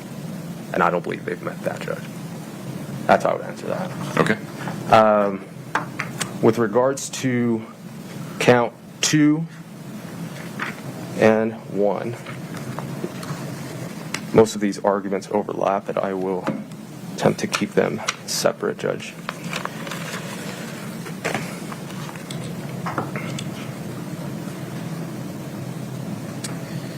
As I understand it, in order for them to have met the elements, in order for Ms. Richins to be found guilty of an attempt, she must engage in conduct constituting a substantial step towards the commission of the offense. Here, evidence has been presented that she did seek to obtain oxy. We've had that discussion. Obtaining that oxy, just obtaining the oxy itself, is mere preparation.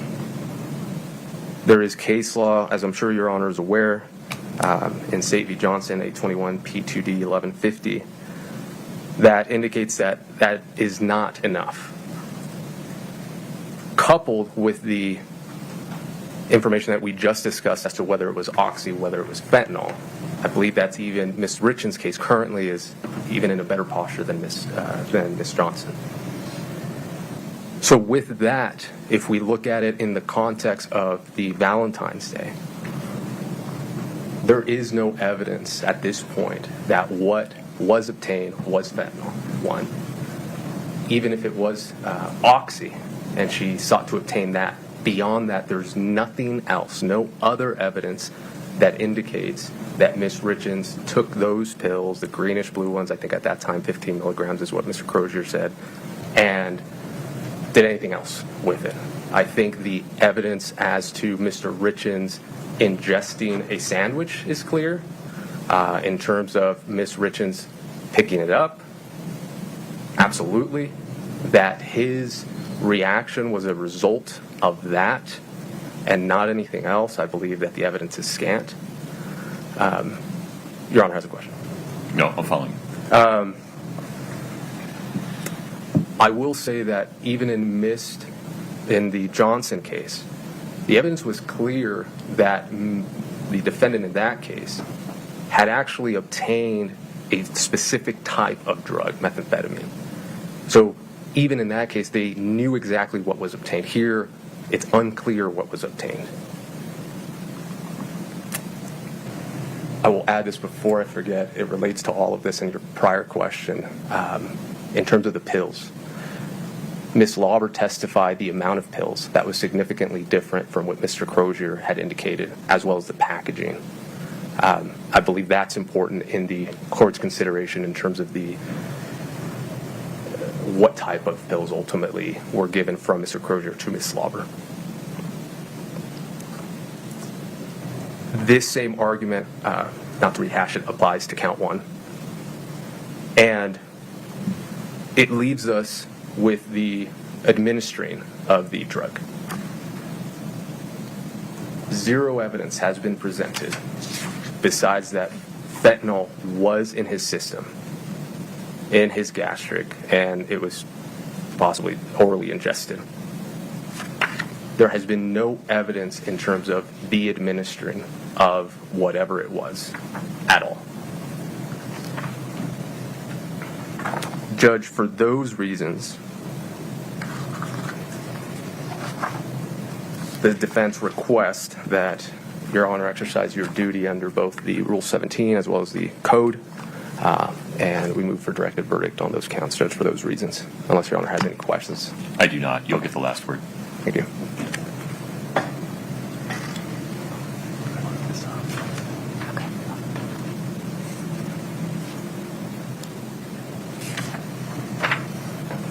Your Honor, can I perhaps begin by asking the court if the court has any particular element that they would like the state to speak on?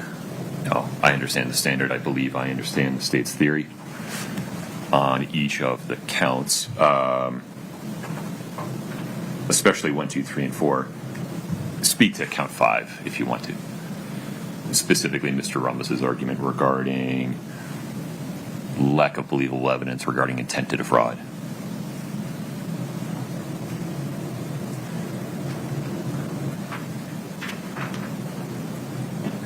Your Honor, it ties into count 3, right? It's the same insurance. This is the $100,000 true stage policy.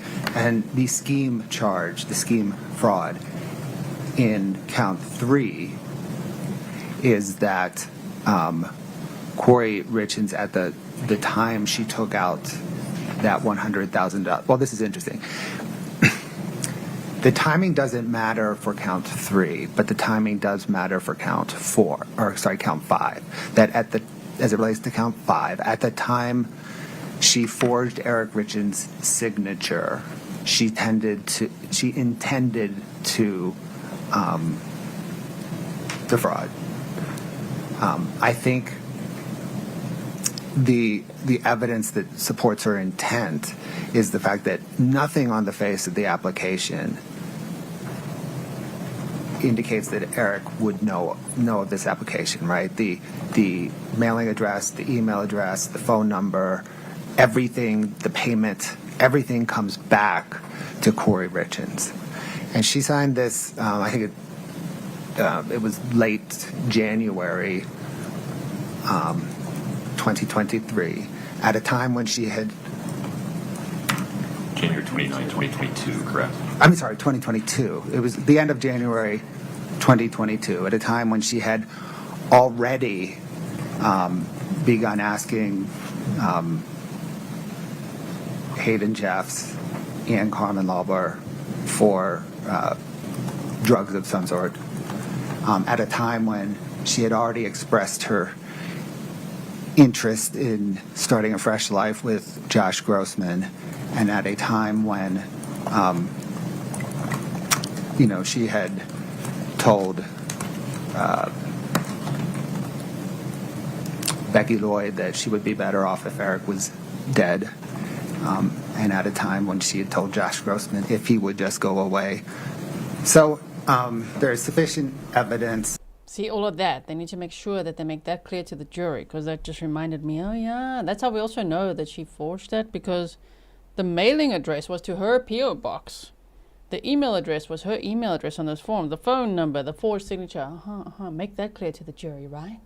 In the light most favorable to the state, that a reasonable jury could find that on January the 29th, when she forged Eric Richins' name, she had intended the entire fraud scheme that's charged in count 3.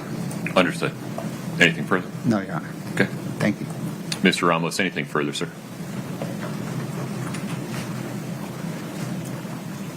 Judge, just briefly, and this is, of course, if Mr. Bloodworth wants to respond to this, I did neglect in my argument initially as to count 2 the testimony regarding the joking nature conversation that Ms. Stakings had that she testified to with both Ms. Richins and Mr. Eric Richins.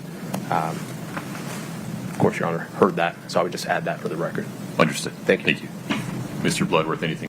I mean, it was Ellie's staking, right? I think her first name was Ellie. Corey's friend. When she's like, yeah, we were all just joking. Eric was saying, Kouri tried to poison me. And we were all laughing and joking. What if that was like a cry for help from Eric? Anyway, and then saying, nobody have what Kouri's feeding you. Don't eat something she gives you. Don't drink something she gives you. What? And then they were all laughing, and I'm like, but it's not so funny now, huh? Definitely not funny now. Earlier, Sherry Shabbat 6750 said, imagine if they find her not guilty. And all I can think about are those poor kids. They do not stand a chance if Kouri raises them. I mean, I'd be greatly concerned, especially because she had taken out life insurance policies on them. Yeah, I'd be worried. I mean, very worried about their future, about their safety and everything. And everybody else's. Right? Given a track record. Or anyway. Yeah, okay, that's it. I've caught up with the comments. Further? No, Your Honor. All right, folks. I appreciate the argument. This is an important motion. Let me just take 5 minutes to collect my thoughts, and I'll give you a ruling. We'll be in recess until 5 of noon. Thank you. All right. 5 of noon. So 5 minutes doesn't mean 5 minutes for the judge. It means a little more than that. Excuse me, sir. Okay, did they even come back at all? They almost missed it. Okay, here, they're gonna come back now. Then they're going on lunch. They've had so many breaks today already that we're gonna entertain ourselves for lunch a little bit. Can't teleport right over that today, unfortunately. But the state has rested. They have to rest in front of the jury still, and then the defense will have to present their case. And we'll have to find out at some point, will Kouri testify?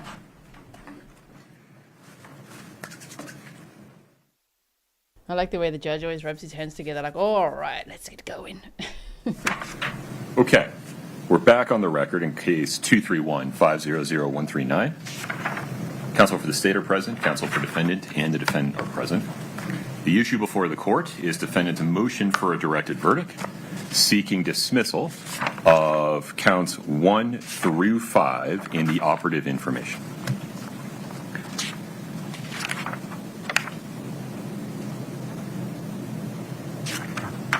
It has long been established that the elements needed to make out a cause of action may be proven by direct and by circumstantial evidence.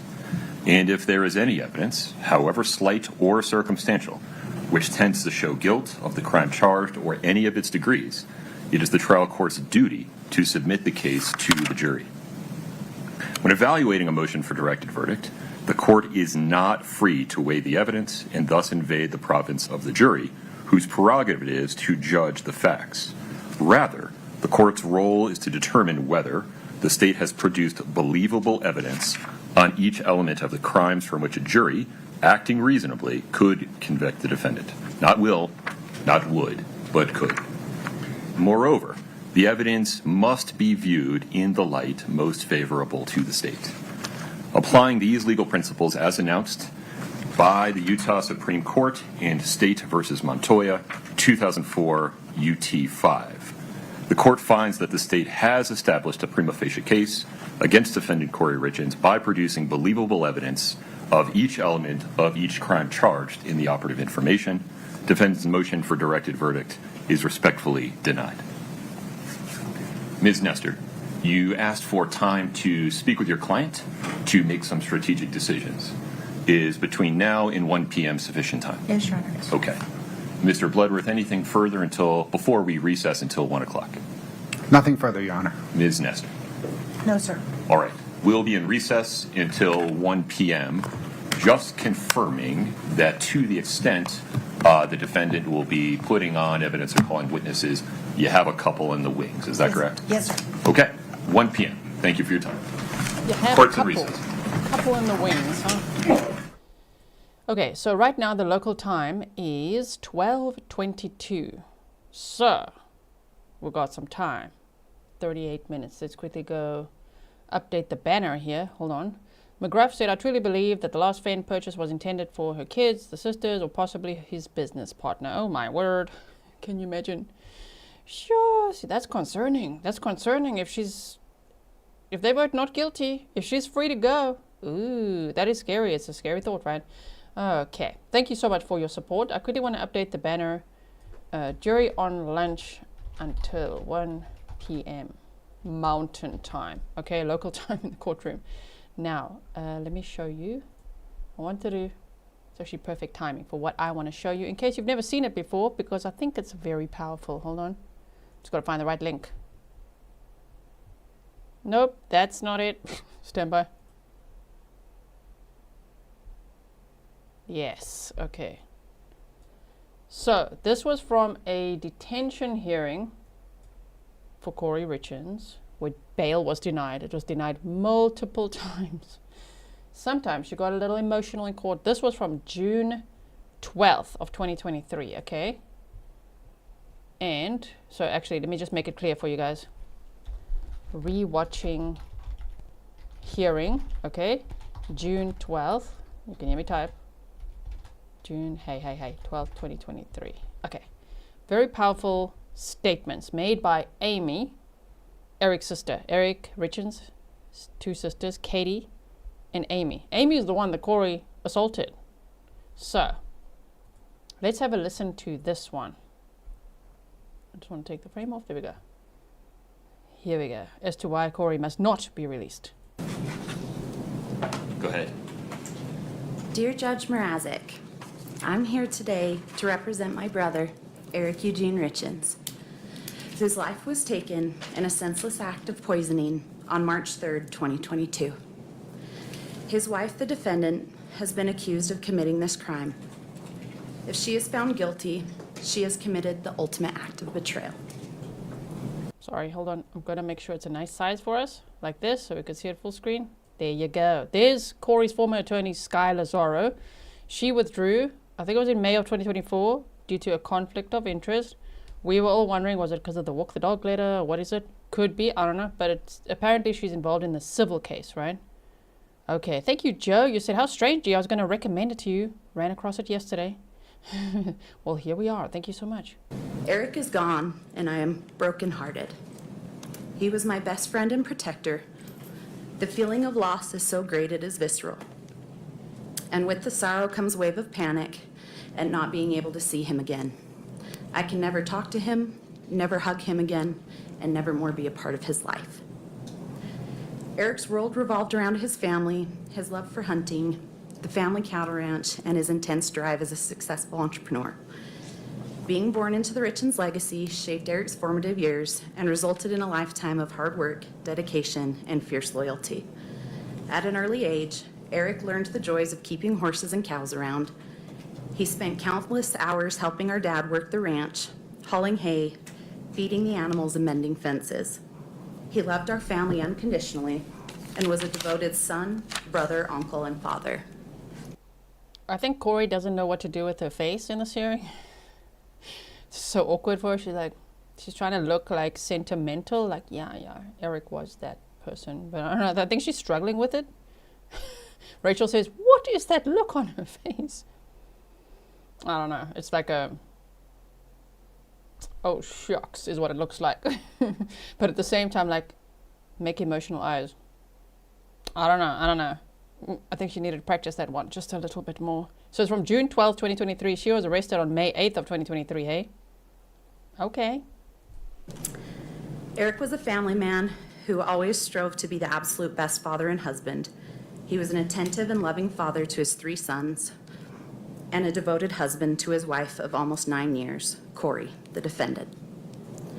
Eric did absolutely everything in his power to provide his family and his 3 sons with every possible opportunity to learn, grow, and have fun. He was the coach or assistant coach on all his boys' teams, which included soccer, basketball, and baseball. He spent countless hours coaching and teaching the boys to play aggressive and give it their all. Eric truly cared about every single child he coached and wanted the absolute best for all of them.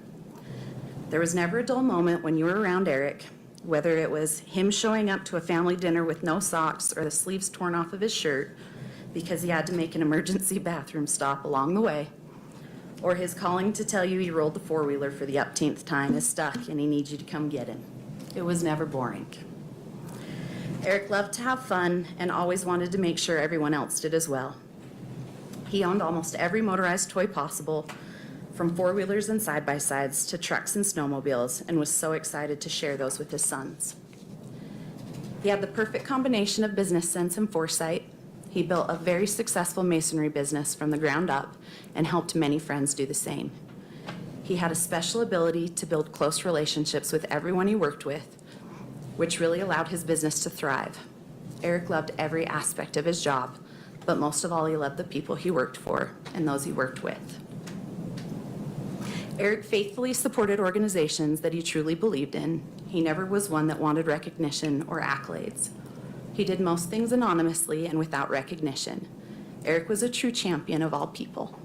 It did not matter if you were an employee, friend, family, or the next random person walking down the street. If you needed anything, you could count on him.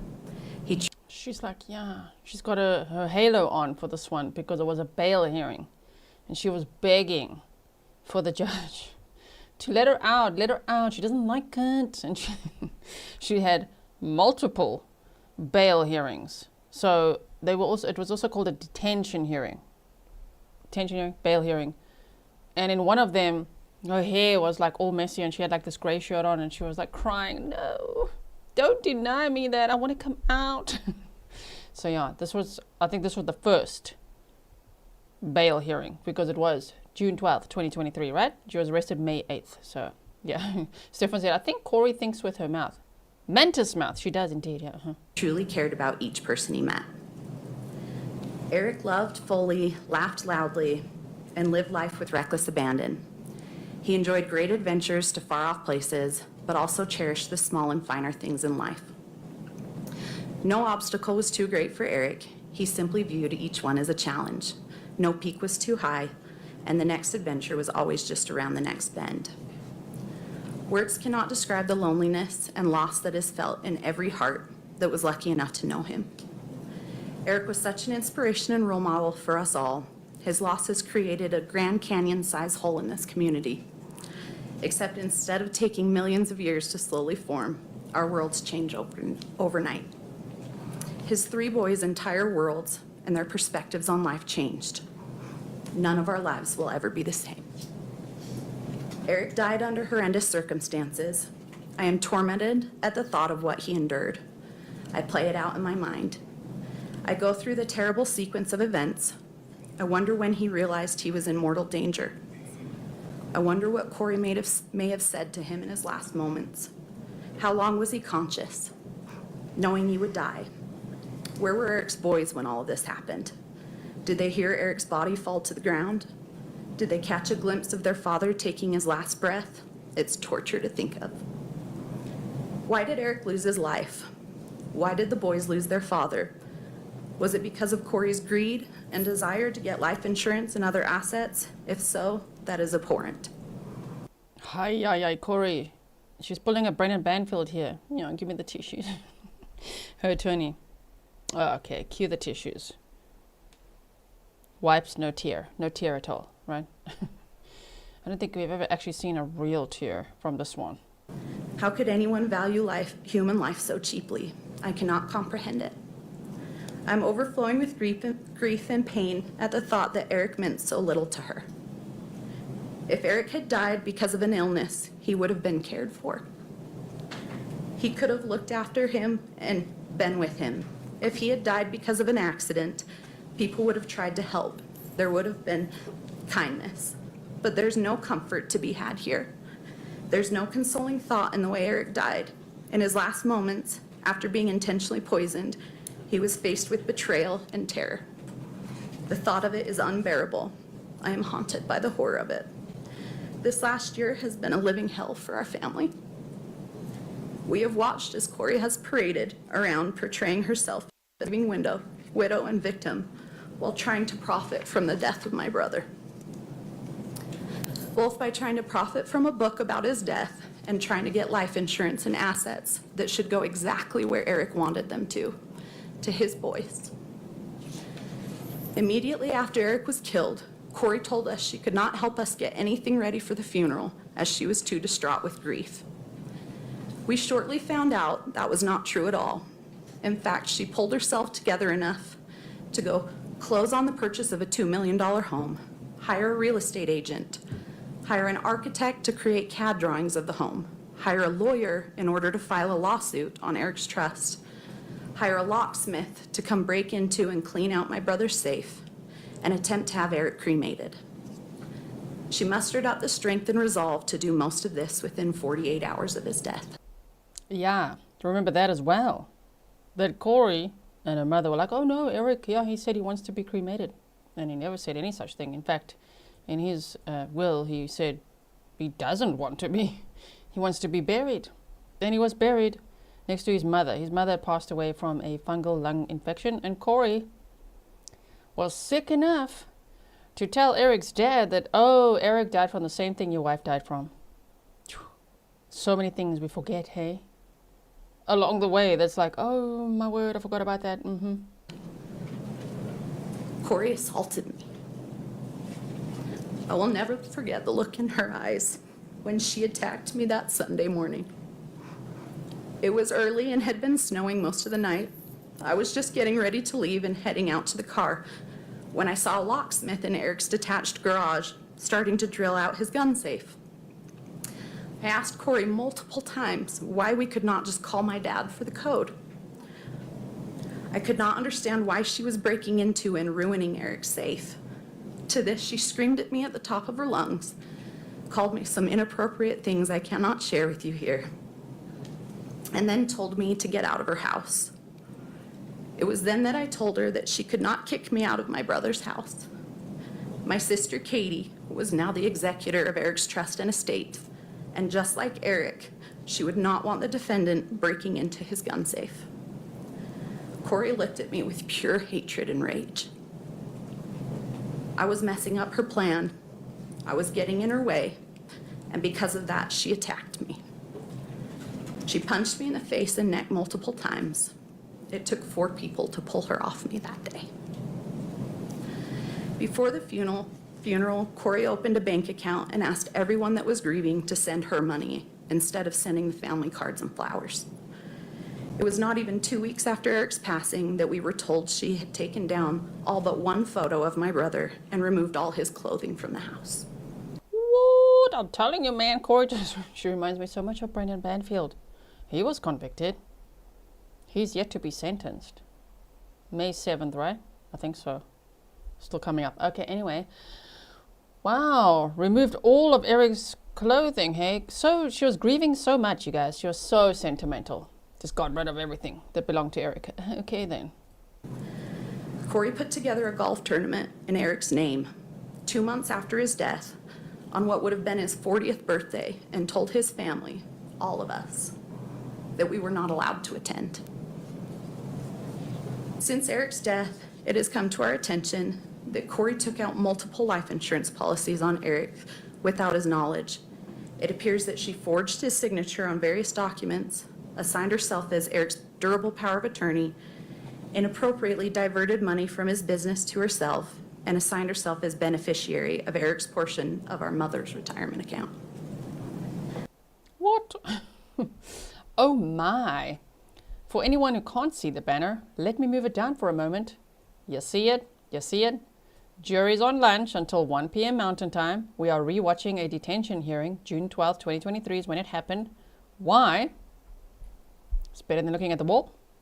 You can look at the wall if you want and just sit here in silence. That would be so uncomfortable. Should I give it a go? Should I just sit here in silence and stare at all of you? Let's not do that. I should also not forget to mention the multiple life insurances she has taken out on the boys. There it is. Her most recent business venture was authoring a children's book about how to help grieving children cope with the loss of the death of a parent. In this book, she had the audacity to use the boys' real names and even use their last family portrait. See? Kouri's not protective of the boys. She exploited them even more. And took out multiple life insurance policies on the boys, which is why the earlier comment that said, you really worry imagine if she's found not guilty, then you're worried about the boys. Me too, me too. Oh my word. Her behavior gives me great concern, as she has exploited the boys for money and will likely do so again. In addition, Kouri has weaponized Eric's children, manipulating my dad to do or not do things by threatening to cut him out of their lives if he did not capitulate to her demands. She similarly deprived the boys of contact with myself, my sister, and her daughters, unless we agreed to give her the money in Eric's trust. Stop it.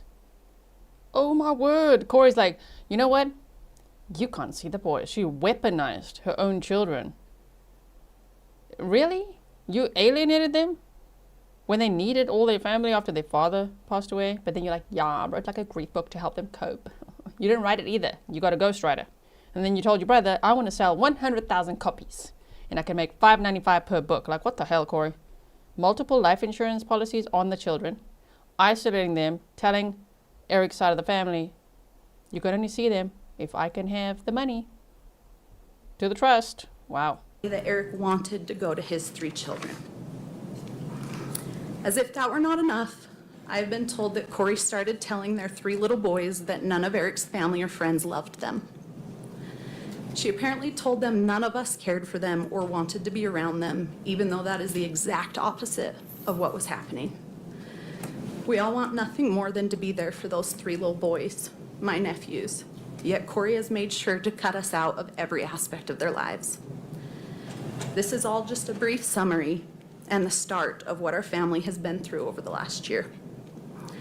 We have scarcely gone a day without finding out some new allegations or evidence regarding something Kouri appears to have maliciously done to attack and undermine my brother, his 3 little boys, and our family. We have all been there since the beginning of Kouri's and Eric's relationship. I was there on one of their first dates.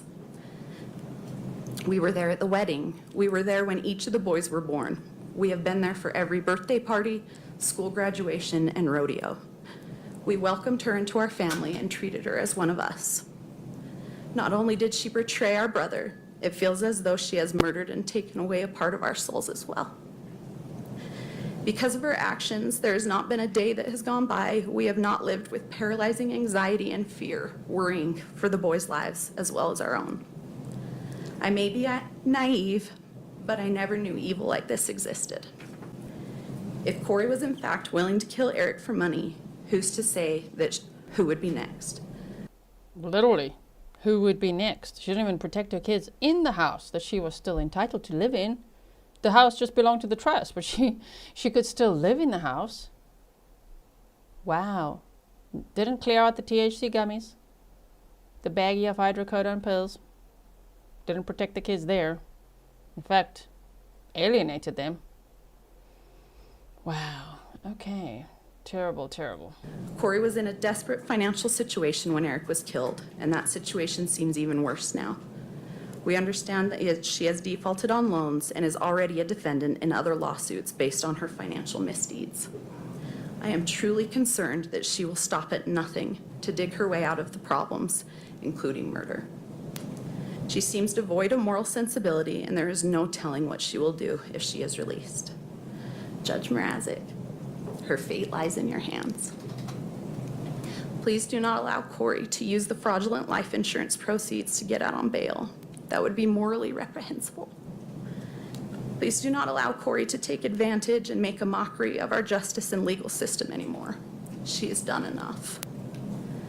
Please do not allow Kouri to hurt Eric's memory, our family, friends, and community anymore. We have been through enough. Please do not give Kouri the opportunity to hurt Eric's 3 boys anymore. They have lost enough and have been through enough. Since Eric's death, we have learned and unfortunately are continually reminded that Kouri is desperate, greedy, and extremely manipulative.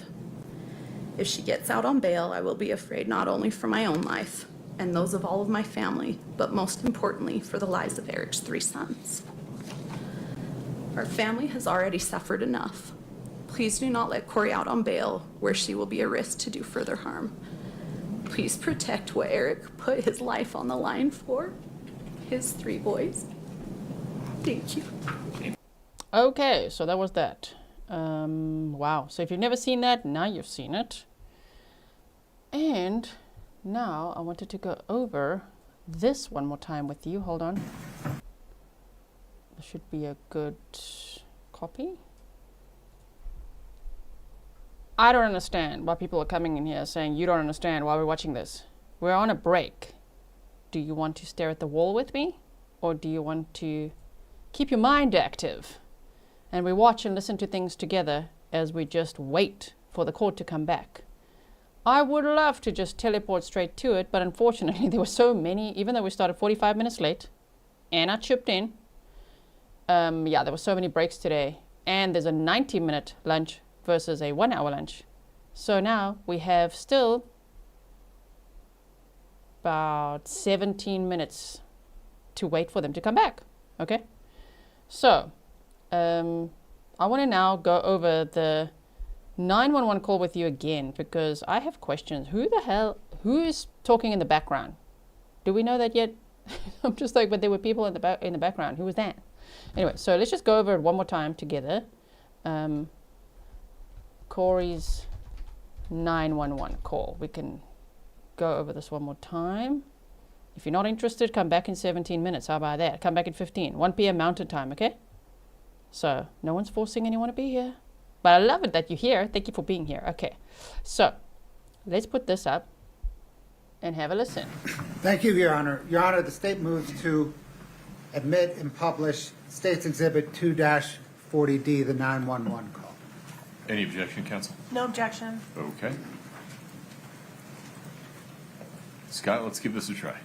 Yeah, let's. 911, what's the address of the emergency? Okay. My husband's not breathing. He's cold. Okay, what's the address? 282 Willow Court. So this would be the second time, if you've been watching the trial with me, that we are hearing this. So we're listening to this together in the break, okay? Tell me what you think, because the first time we heard it was the very first time we all heard it. Maybe you watched it on the replay, so did I. But just to hear it again, like, wait, what? So tell me if you notice anything, what do you think about it? I want to hear your thoughts about this 911 call that Kouri Richins made on March 4th of 2022. She claims that she made it immediately, but her phone records don't show that. There was definitely at least 12 to 15 minutes from her phone being unlocked and her taking some steps and everything to actually calling 911. Some of the speculation pre-trial was that she had contacted her mother before calling 911, and maybe that's who's in the background. I don't know. I just want to hear it again with you, and I want to hear your thoughts, okay? Yeah. 282 Willow Court. Okay, what's the good phone number in case we get disconnected? 435 671 4987. Okay, it's going to be in Francis. Okay, tell me exactly what happened. I don't know. I just came in. I was sleeping with my kids. Okay, I can't understand you. I need you to take a deep breath. What's going on? I don't know. I was sleeping in with my kids. I just came in our bed, and I turned over, and he's just cold. He's just cold. Who's cold? My husband. I turned the light on. And he's not breathing? He's not breathing? No.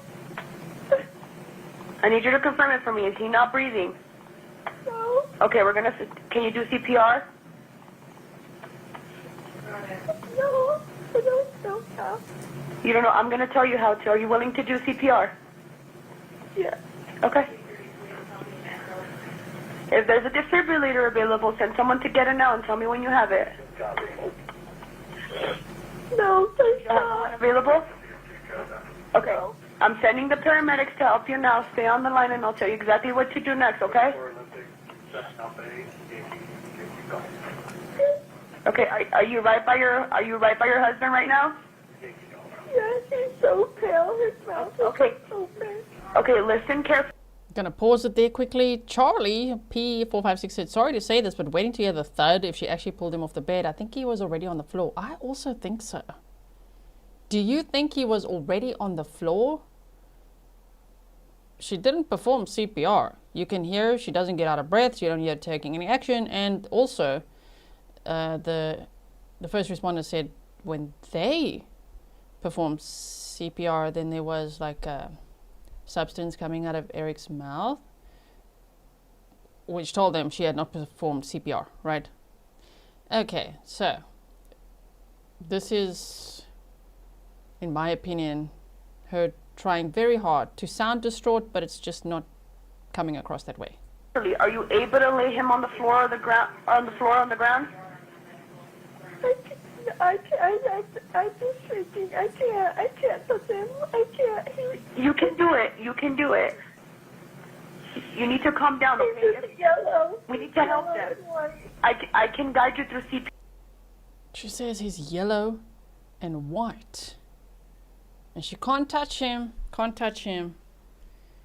Whoa, I think perhaps the majority of people, even though people are different and they handle things differently, may want to focus on resuscitation, helping, doing anything rather than, oh, I can't touch him. I can't touch him. Like, oh my word.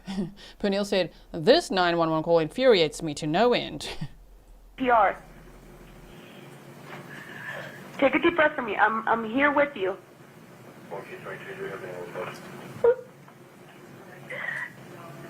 He doesn't have a pulse. He doesn't have a pulse? No. There's no pulse.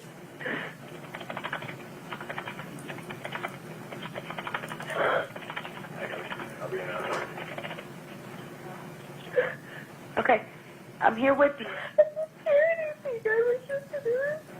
I'm here with you. We need to get him help. If you need to put me on speaker, put me on speaker. I'm gonna guide you through CPR, okay? Okay. Somebody also, Melissa Mendoza said, why would you call your mother first? She hasn't asked for an ambulance or nothing.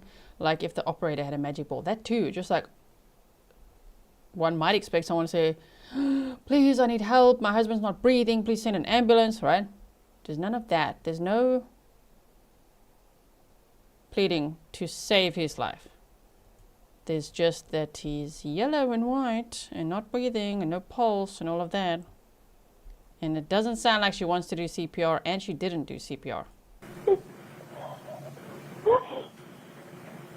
Tell me when you've done that. Okay, I'm ready. You ready? Okay, he's on the floor? He's on the bed. Okay, are you able by any chance to move him on the floor? Let me try.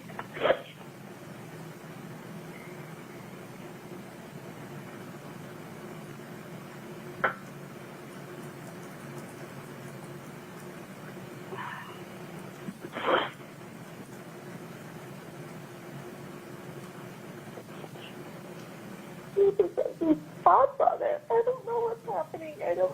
Okay. I'm here with you. Are you not able to, you're not able to move him to the floor? Go out. Don't come in here. Okay, even that, you didn't think to tell your kids that before? Sorry to hindsight's 2020, but to think about that, like, whoa, no, go out, shame. I wonder what her kids saw, right? That's a scary moment. Serial Observer said there is no sense of urgency, right? And there's no sense of, no urgency, no life-saving measures, no, I desperately want to save my husband's life. None of that. We don't hear any of that. Oh my God, my sister. You're not able to move him to the floor? Just listen carefully. We just need to get him on the floor. Don't worry about hurting them. No, he's just too heavy. Is he still on the bed? Yes. Okay, if there's a sheet or a blanket under them, can you loosen it from the mattress? Yes. Okay, stand at the side of the bed closest to them and remove anything under their head. Okay. Okay? I need you to pull the sheets towards you and slide them off the bed. Don't worry about him falling. We just need to help him now. Okay. Tell me when he's on the floor.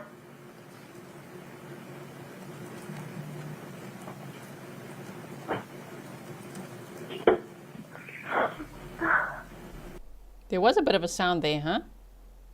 I don't know if it's enough of a sound for a third, like as if she pulled him off the bed. She may have. I'm not convinced though. Do you think so? I can't move it. It's a dead weight. Like it's. You're not. If he has sheets under, pull them. She said, I can't move it. It's just dead weight. How's that for distancing language? Oh, my word. Kathleen said she should be frantic and out of breath. But she's just saying, okay, I can't move it.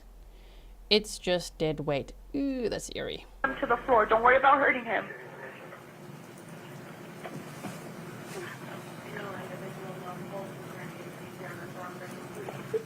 Can you please send somebody? Okay, I have the ambulance that's on the way. Okay, there's another way to do this, okay? Grab their feet. Okay, so clearly the little bit of noise I heard was not a thud, because she's already saying she can't do it. She cannot move him to the floor. Like, yes, you can.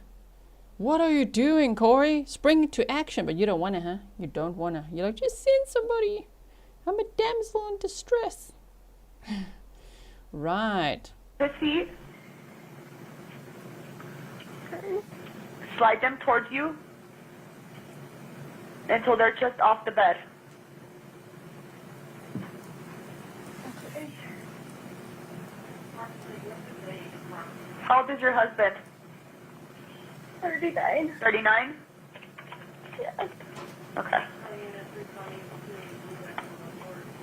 Okay, were you able to pull his feet off the bed? Absolutely. Okay, now grab the arm closest to you and pull the rest of the way off the bed. Again, don't worry about the fall. We just need to help them now.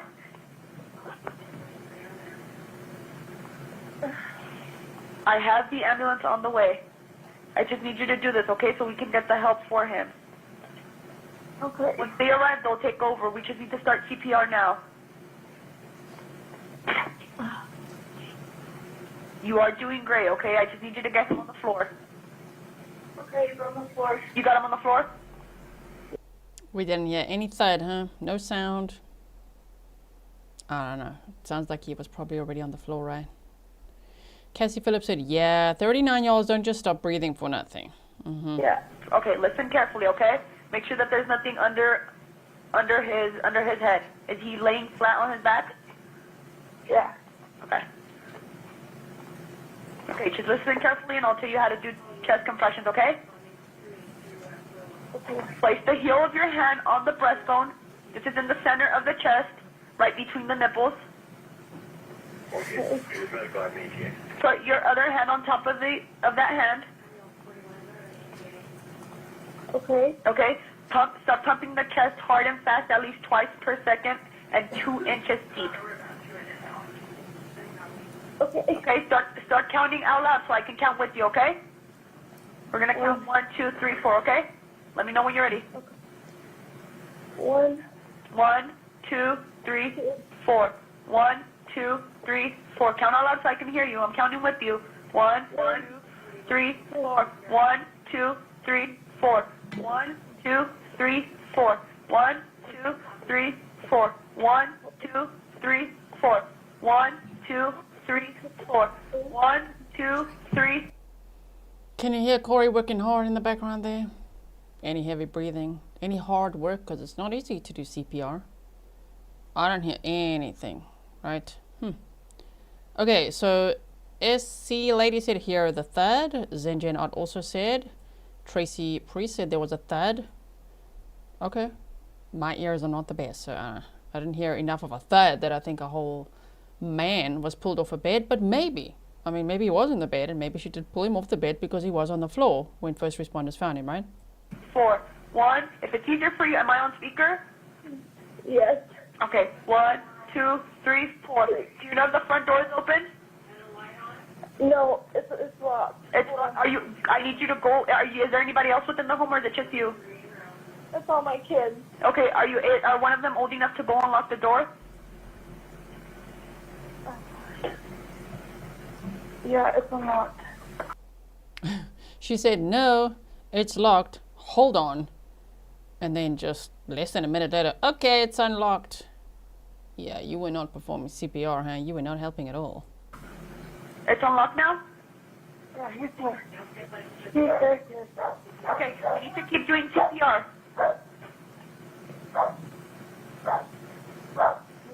He's in here. Okay. Do I keep you on the phone? Yes, keep me on the phone. Go unlock the door and come back to doing CPR. No, he's here. He's here. Okay, He's in my Firefighter Monaco is on scene. I'm beginning CPR, chest compression. Okay, first responders are then on the phone call. Good to clear up. I'm sure the jury will also want to go over, you know how much evidence they're going to go over when they deliberate. I really feel like in this case, verdict watch could take long, huh? Their deliberations. Is the ambulance there with you? Yes. Not yet. Ambulance is en route. Oh. Okay, are we doing CPR still? Yes, he's doing CPR. He's doing CPR right now. Okay. Oh my god. Oh my god. Oh my god.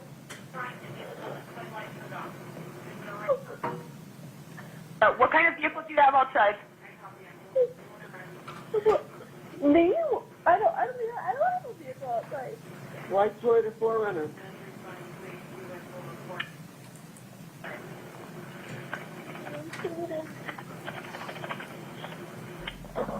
The way she's like, me? I don't have a vehicle outside. Okay, did a paramedic take over?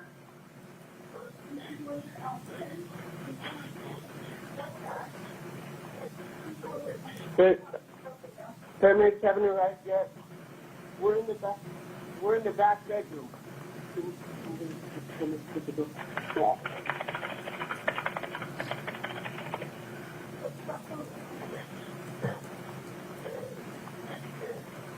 Ma'am, who's there with you? Can you hear me?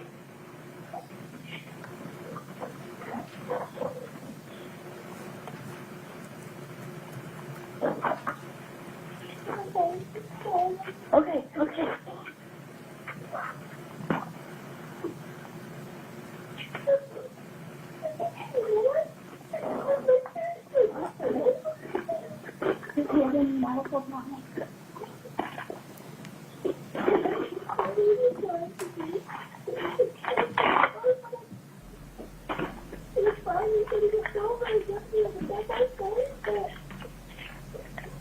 When did you left? Damn. Already starting with a story, hey? That's a red flag. Moment one. He didn't feel well last night and then... Oh, story building already.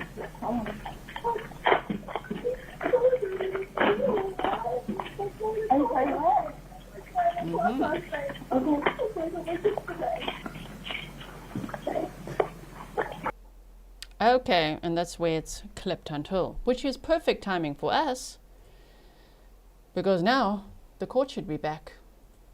Thank you for listening to that one more time with me. Sounds to me like her mom may have arrived at some point as well, right? Anyway, let me quickly go find our court feed. There we go. Court is in recess. They said until 1 p.m. So, let's do it like this. Yeah. Okay. Stand by. I'm going to bring up the court feed. The judge said 1 p.m. He's usually pretty punctual. And remember that the state is yet to rest in front of the jury, but the state has rested. So we're going to see the defense present their case starting today. All right. So, Gender Bomb said, I think that was the paramedic. I don't know who she was selling a story to so quickly.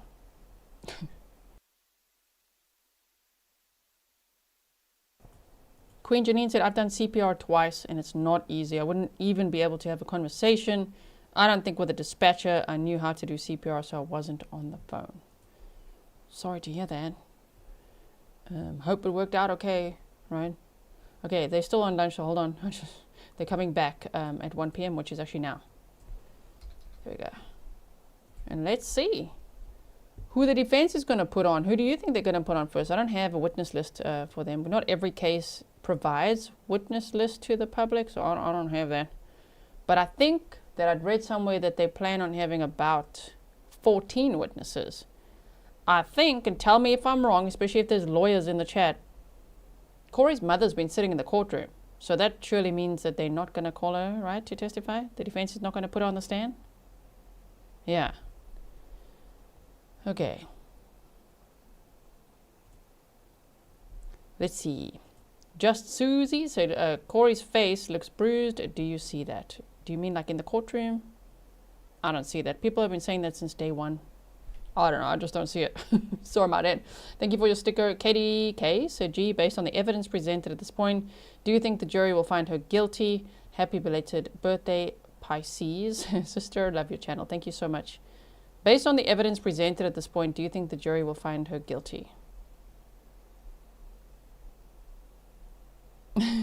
On the attempted aggravated murder, that's a real tough one.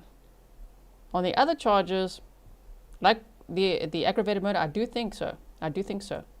I worry about the attempted the Valentine's Day incident. That one I'm not so sure of. And 231-500-139. State's counsel and defense counsel are present. Ms. Richins is present. Mr. Bloodworth, would you like me just to tell the jury when they come back in that the state has rested? Yes, so that's fine. Okay, will do. Ms. Lewis, Ms. Nestor, what's the plan? Ready to go.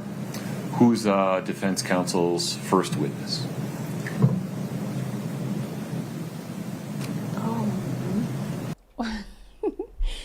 Miss Nestor, Miss Lewis, what? And they're like, ready to go. Well, who's your first witness? Look at each other and what? Now there's a huge hesitation? Huh? What do you mean? Who are you going to put on the stand first? Say Kouri. Clear, just a minute. Yeah. We have a couple of options. Understood. Well, one would hope by now you have a plan, because you had a 90-minute lunch break. Get your first one ready.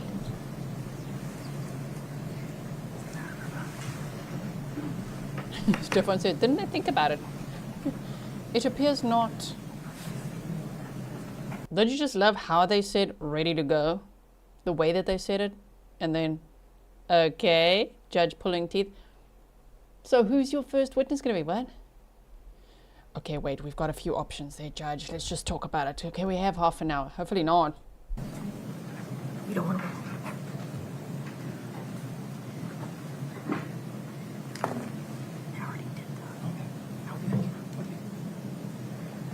Your Honor, actually at this time, the defense intends to arrest. Stop it, just stop it, just stop that. I knew it. Called your bluff there, ma'am. I mean, the overconfidence. Your Honor, the defense is ready to go. Yeah, go straight to resting.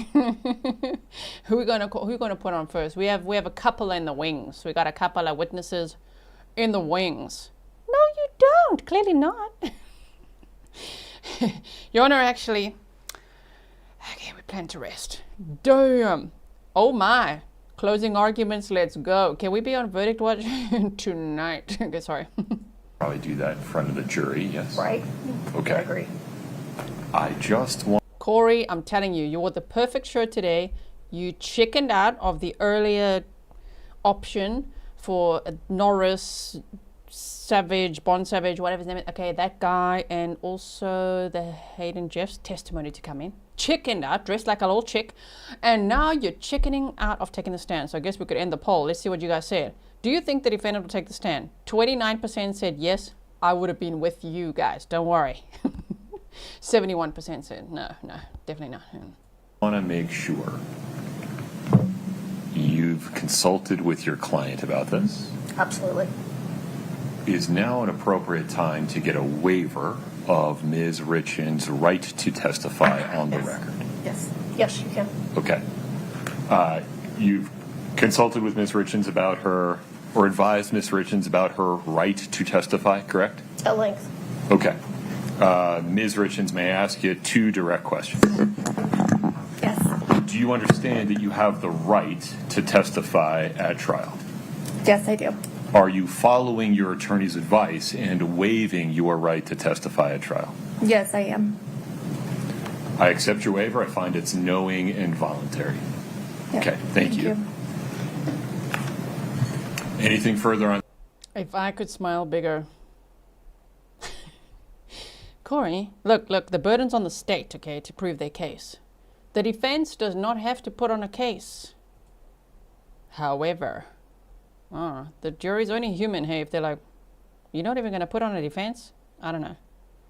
If I were a defense attorney, and I'm not an attorney, so I'm just throwing this out there, I'd always put on a defense. Just, to have some skin in the game. Something, just something. Try. No, you're just going to rest? Oh, my word, okay. The record, Ms. Lewis. No, Your Honor.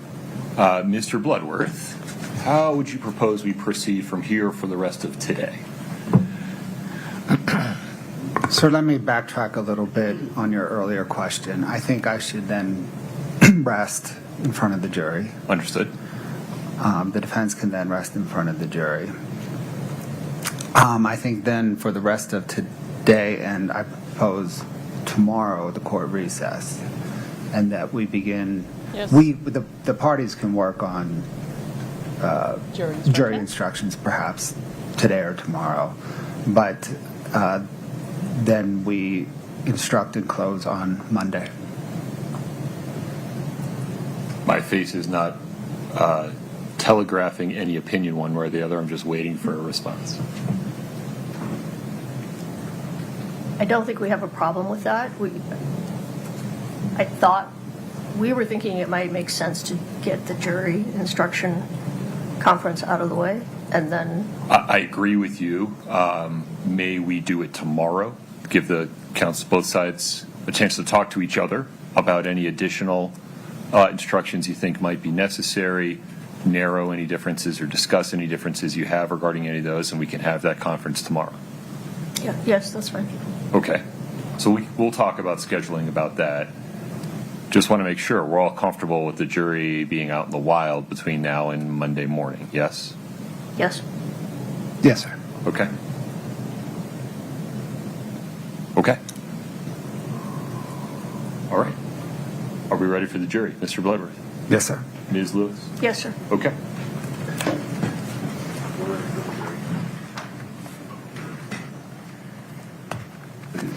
So the state and the defense rests. The jury's about to hear that. I wonder if their reaction will be like mine. Unfortunately, I couldn't see your face, but were you also like, you what? Damn, did not expect that. I did not expect that at all. Melly Rondi said, I feel like the defense just threw up all those mistrial motions knowing guilty was coming, saving energy for better lawyers in an appeal. I think they tried their very best for their client. You know, but shame. Shame, Kouri.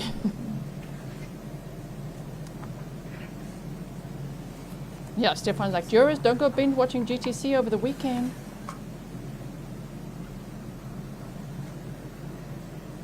Kouri looks worried about a decision right now. Oh, have some water, don't pass out.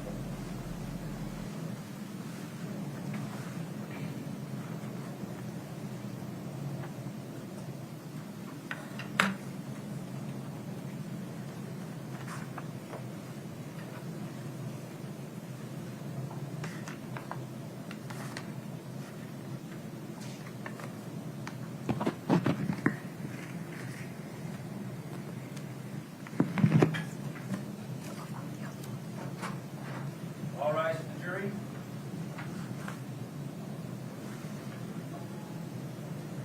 Please have a seat as you come in.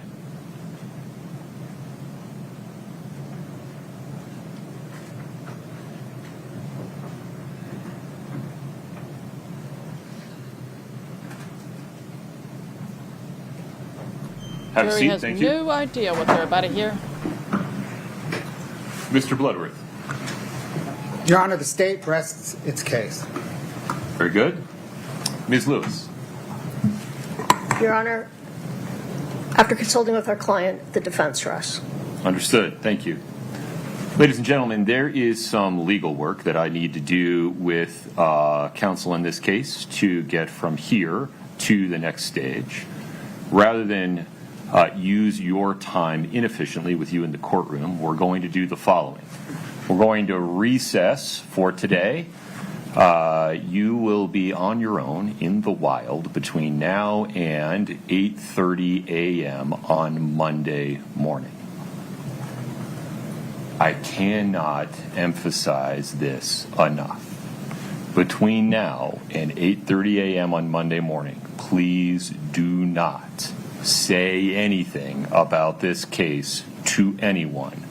I would understand if you had to tell somebody that you have to be back here at 8:30 a.m. on Monday morning.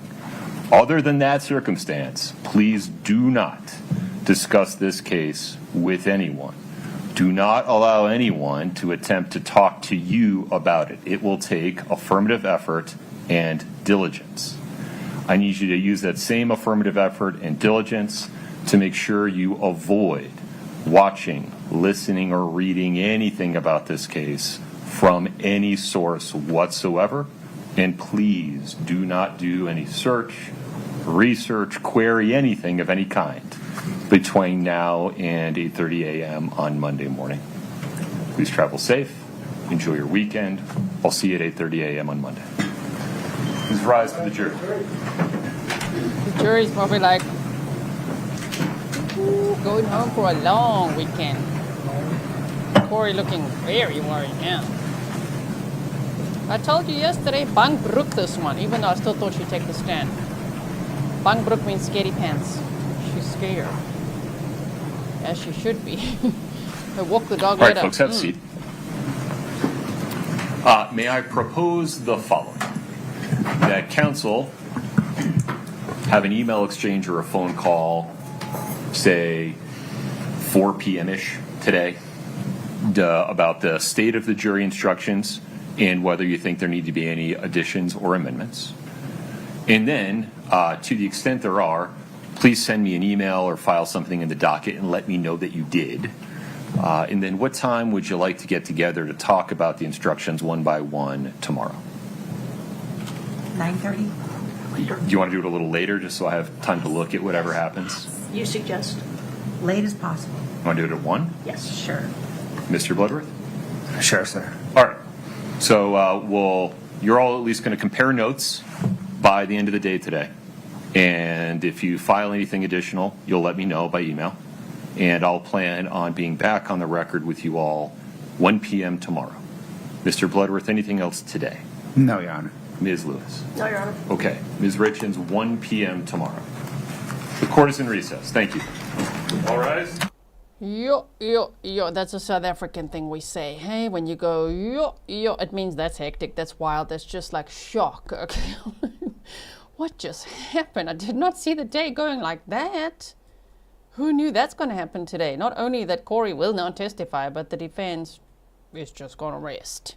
Now, I think they're going to stream the jury instructions tomorrow. The jury has been instructed to go home until Monday. When they come in on Monday, then it will be time for the judge to read them their instructions, closing arguments, and then we'll go to verdict watch, which I think that could take a little while, in my opinion. Although, with defense, I don't know. They don't have to put on a case. The burden's on the state. But I'm like, I don't know. Maybe we'll have a verdict by, I don't know, Tuesday, Wednesday. We can do a poll on that later. Okay, everyone's saying, poll, not yet, not yet. Tomorrow, if they're streaming it, which I think they will, at 1 p.m. Mountain Time, then we can watch that together if you want to. You want to, right? We'll watch that together. And then on Monday, whoo, can't wait. Closing arguments. Listen, state. I'm telling you now, you better bring it. Better put that all, connect all the dots, make the presentation, do all that, right? Sometimes, obviously, the visual cues help a lot too, like a visual presentation would help so much. SJLD Film said, I call verdict on Wednesday by 12. On Wednesday. So they have closing arguments and start deliberating on Monday, huh? Okay, so what we're going to do now, I haven't set up the stream for tomorrow yet. I'll set one up after this. But please make sure you're subscribed with your notifications on, because I might have a plan. I think I do have a plan for one more stream. Sorry, mods. One more stream happening very soon, within 1 hour.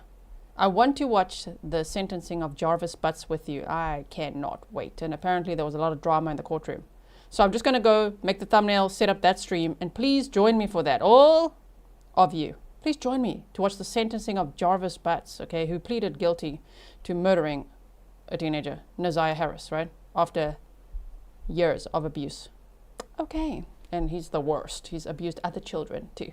Okay, so I will see you at the stream in a moment. Come back to the channel, look for that, click notify me. I'll see you for that. And then tomorrow we'll meet for the jury instructions that the council will sort out, okay? All right, bye everyone.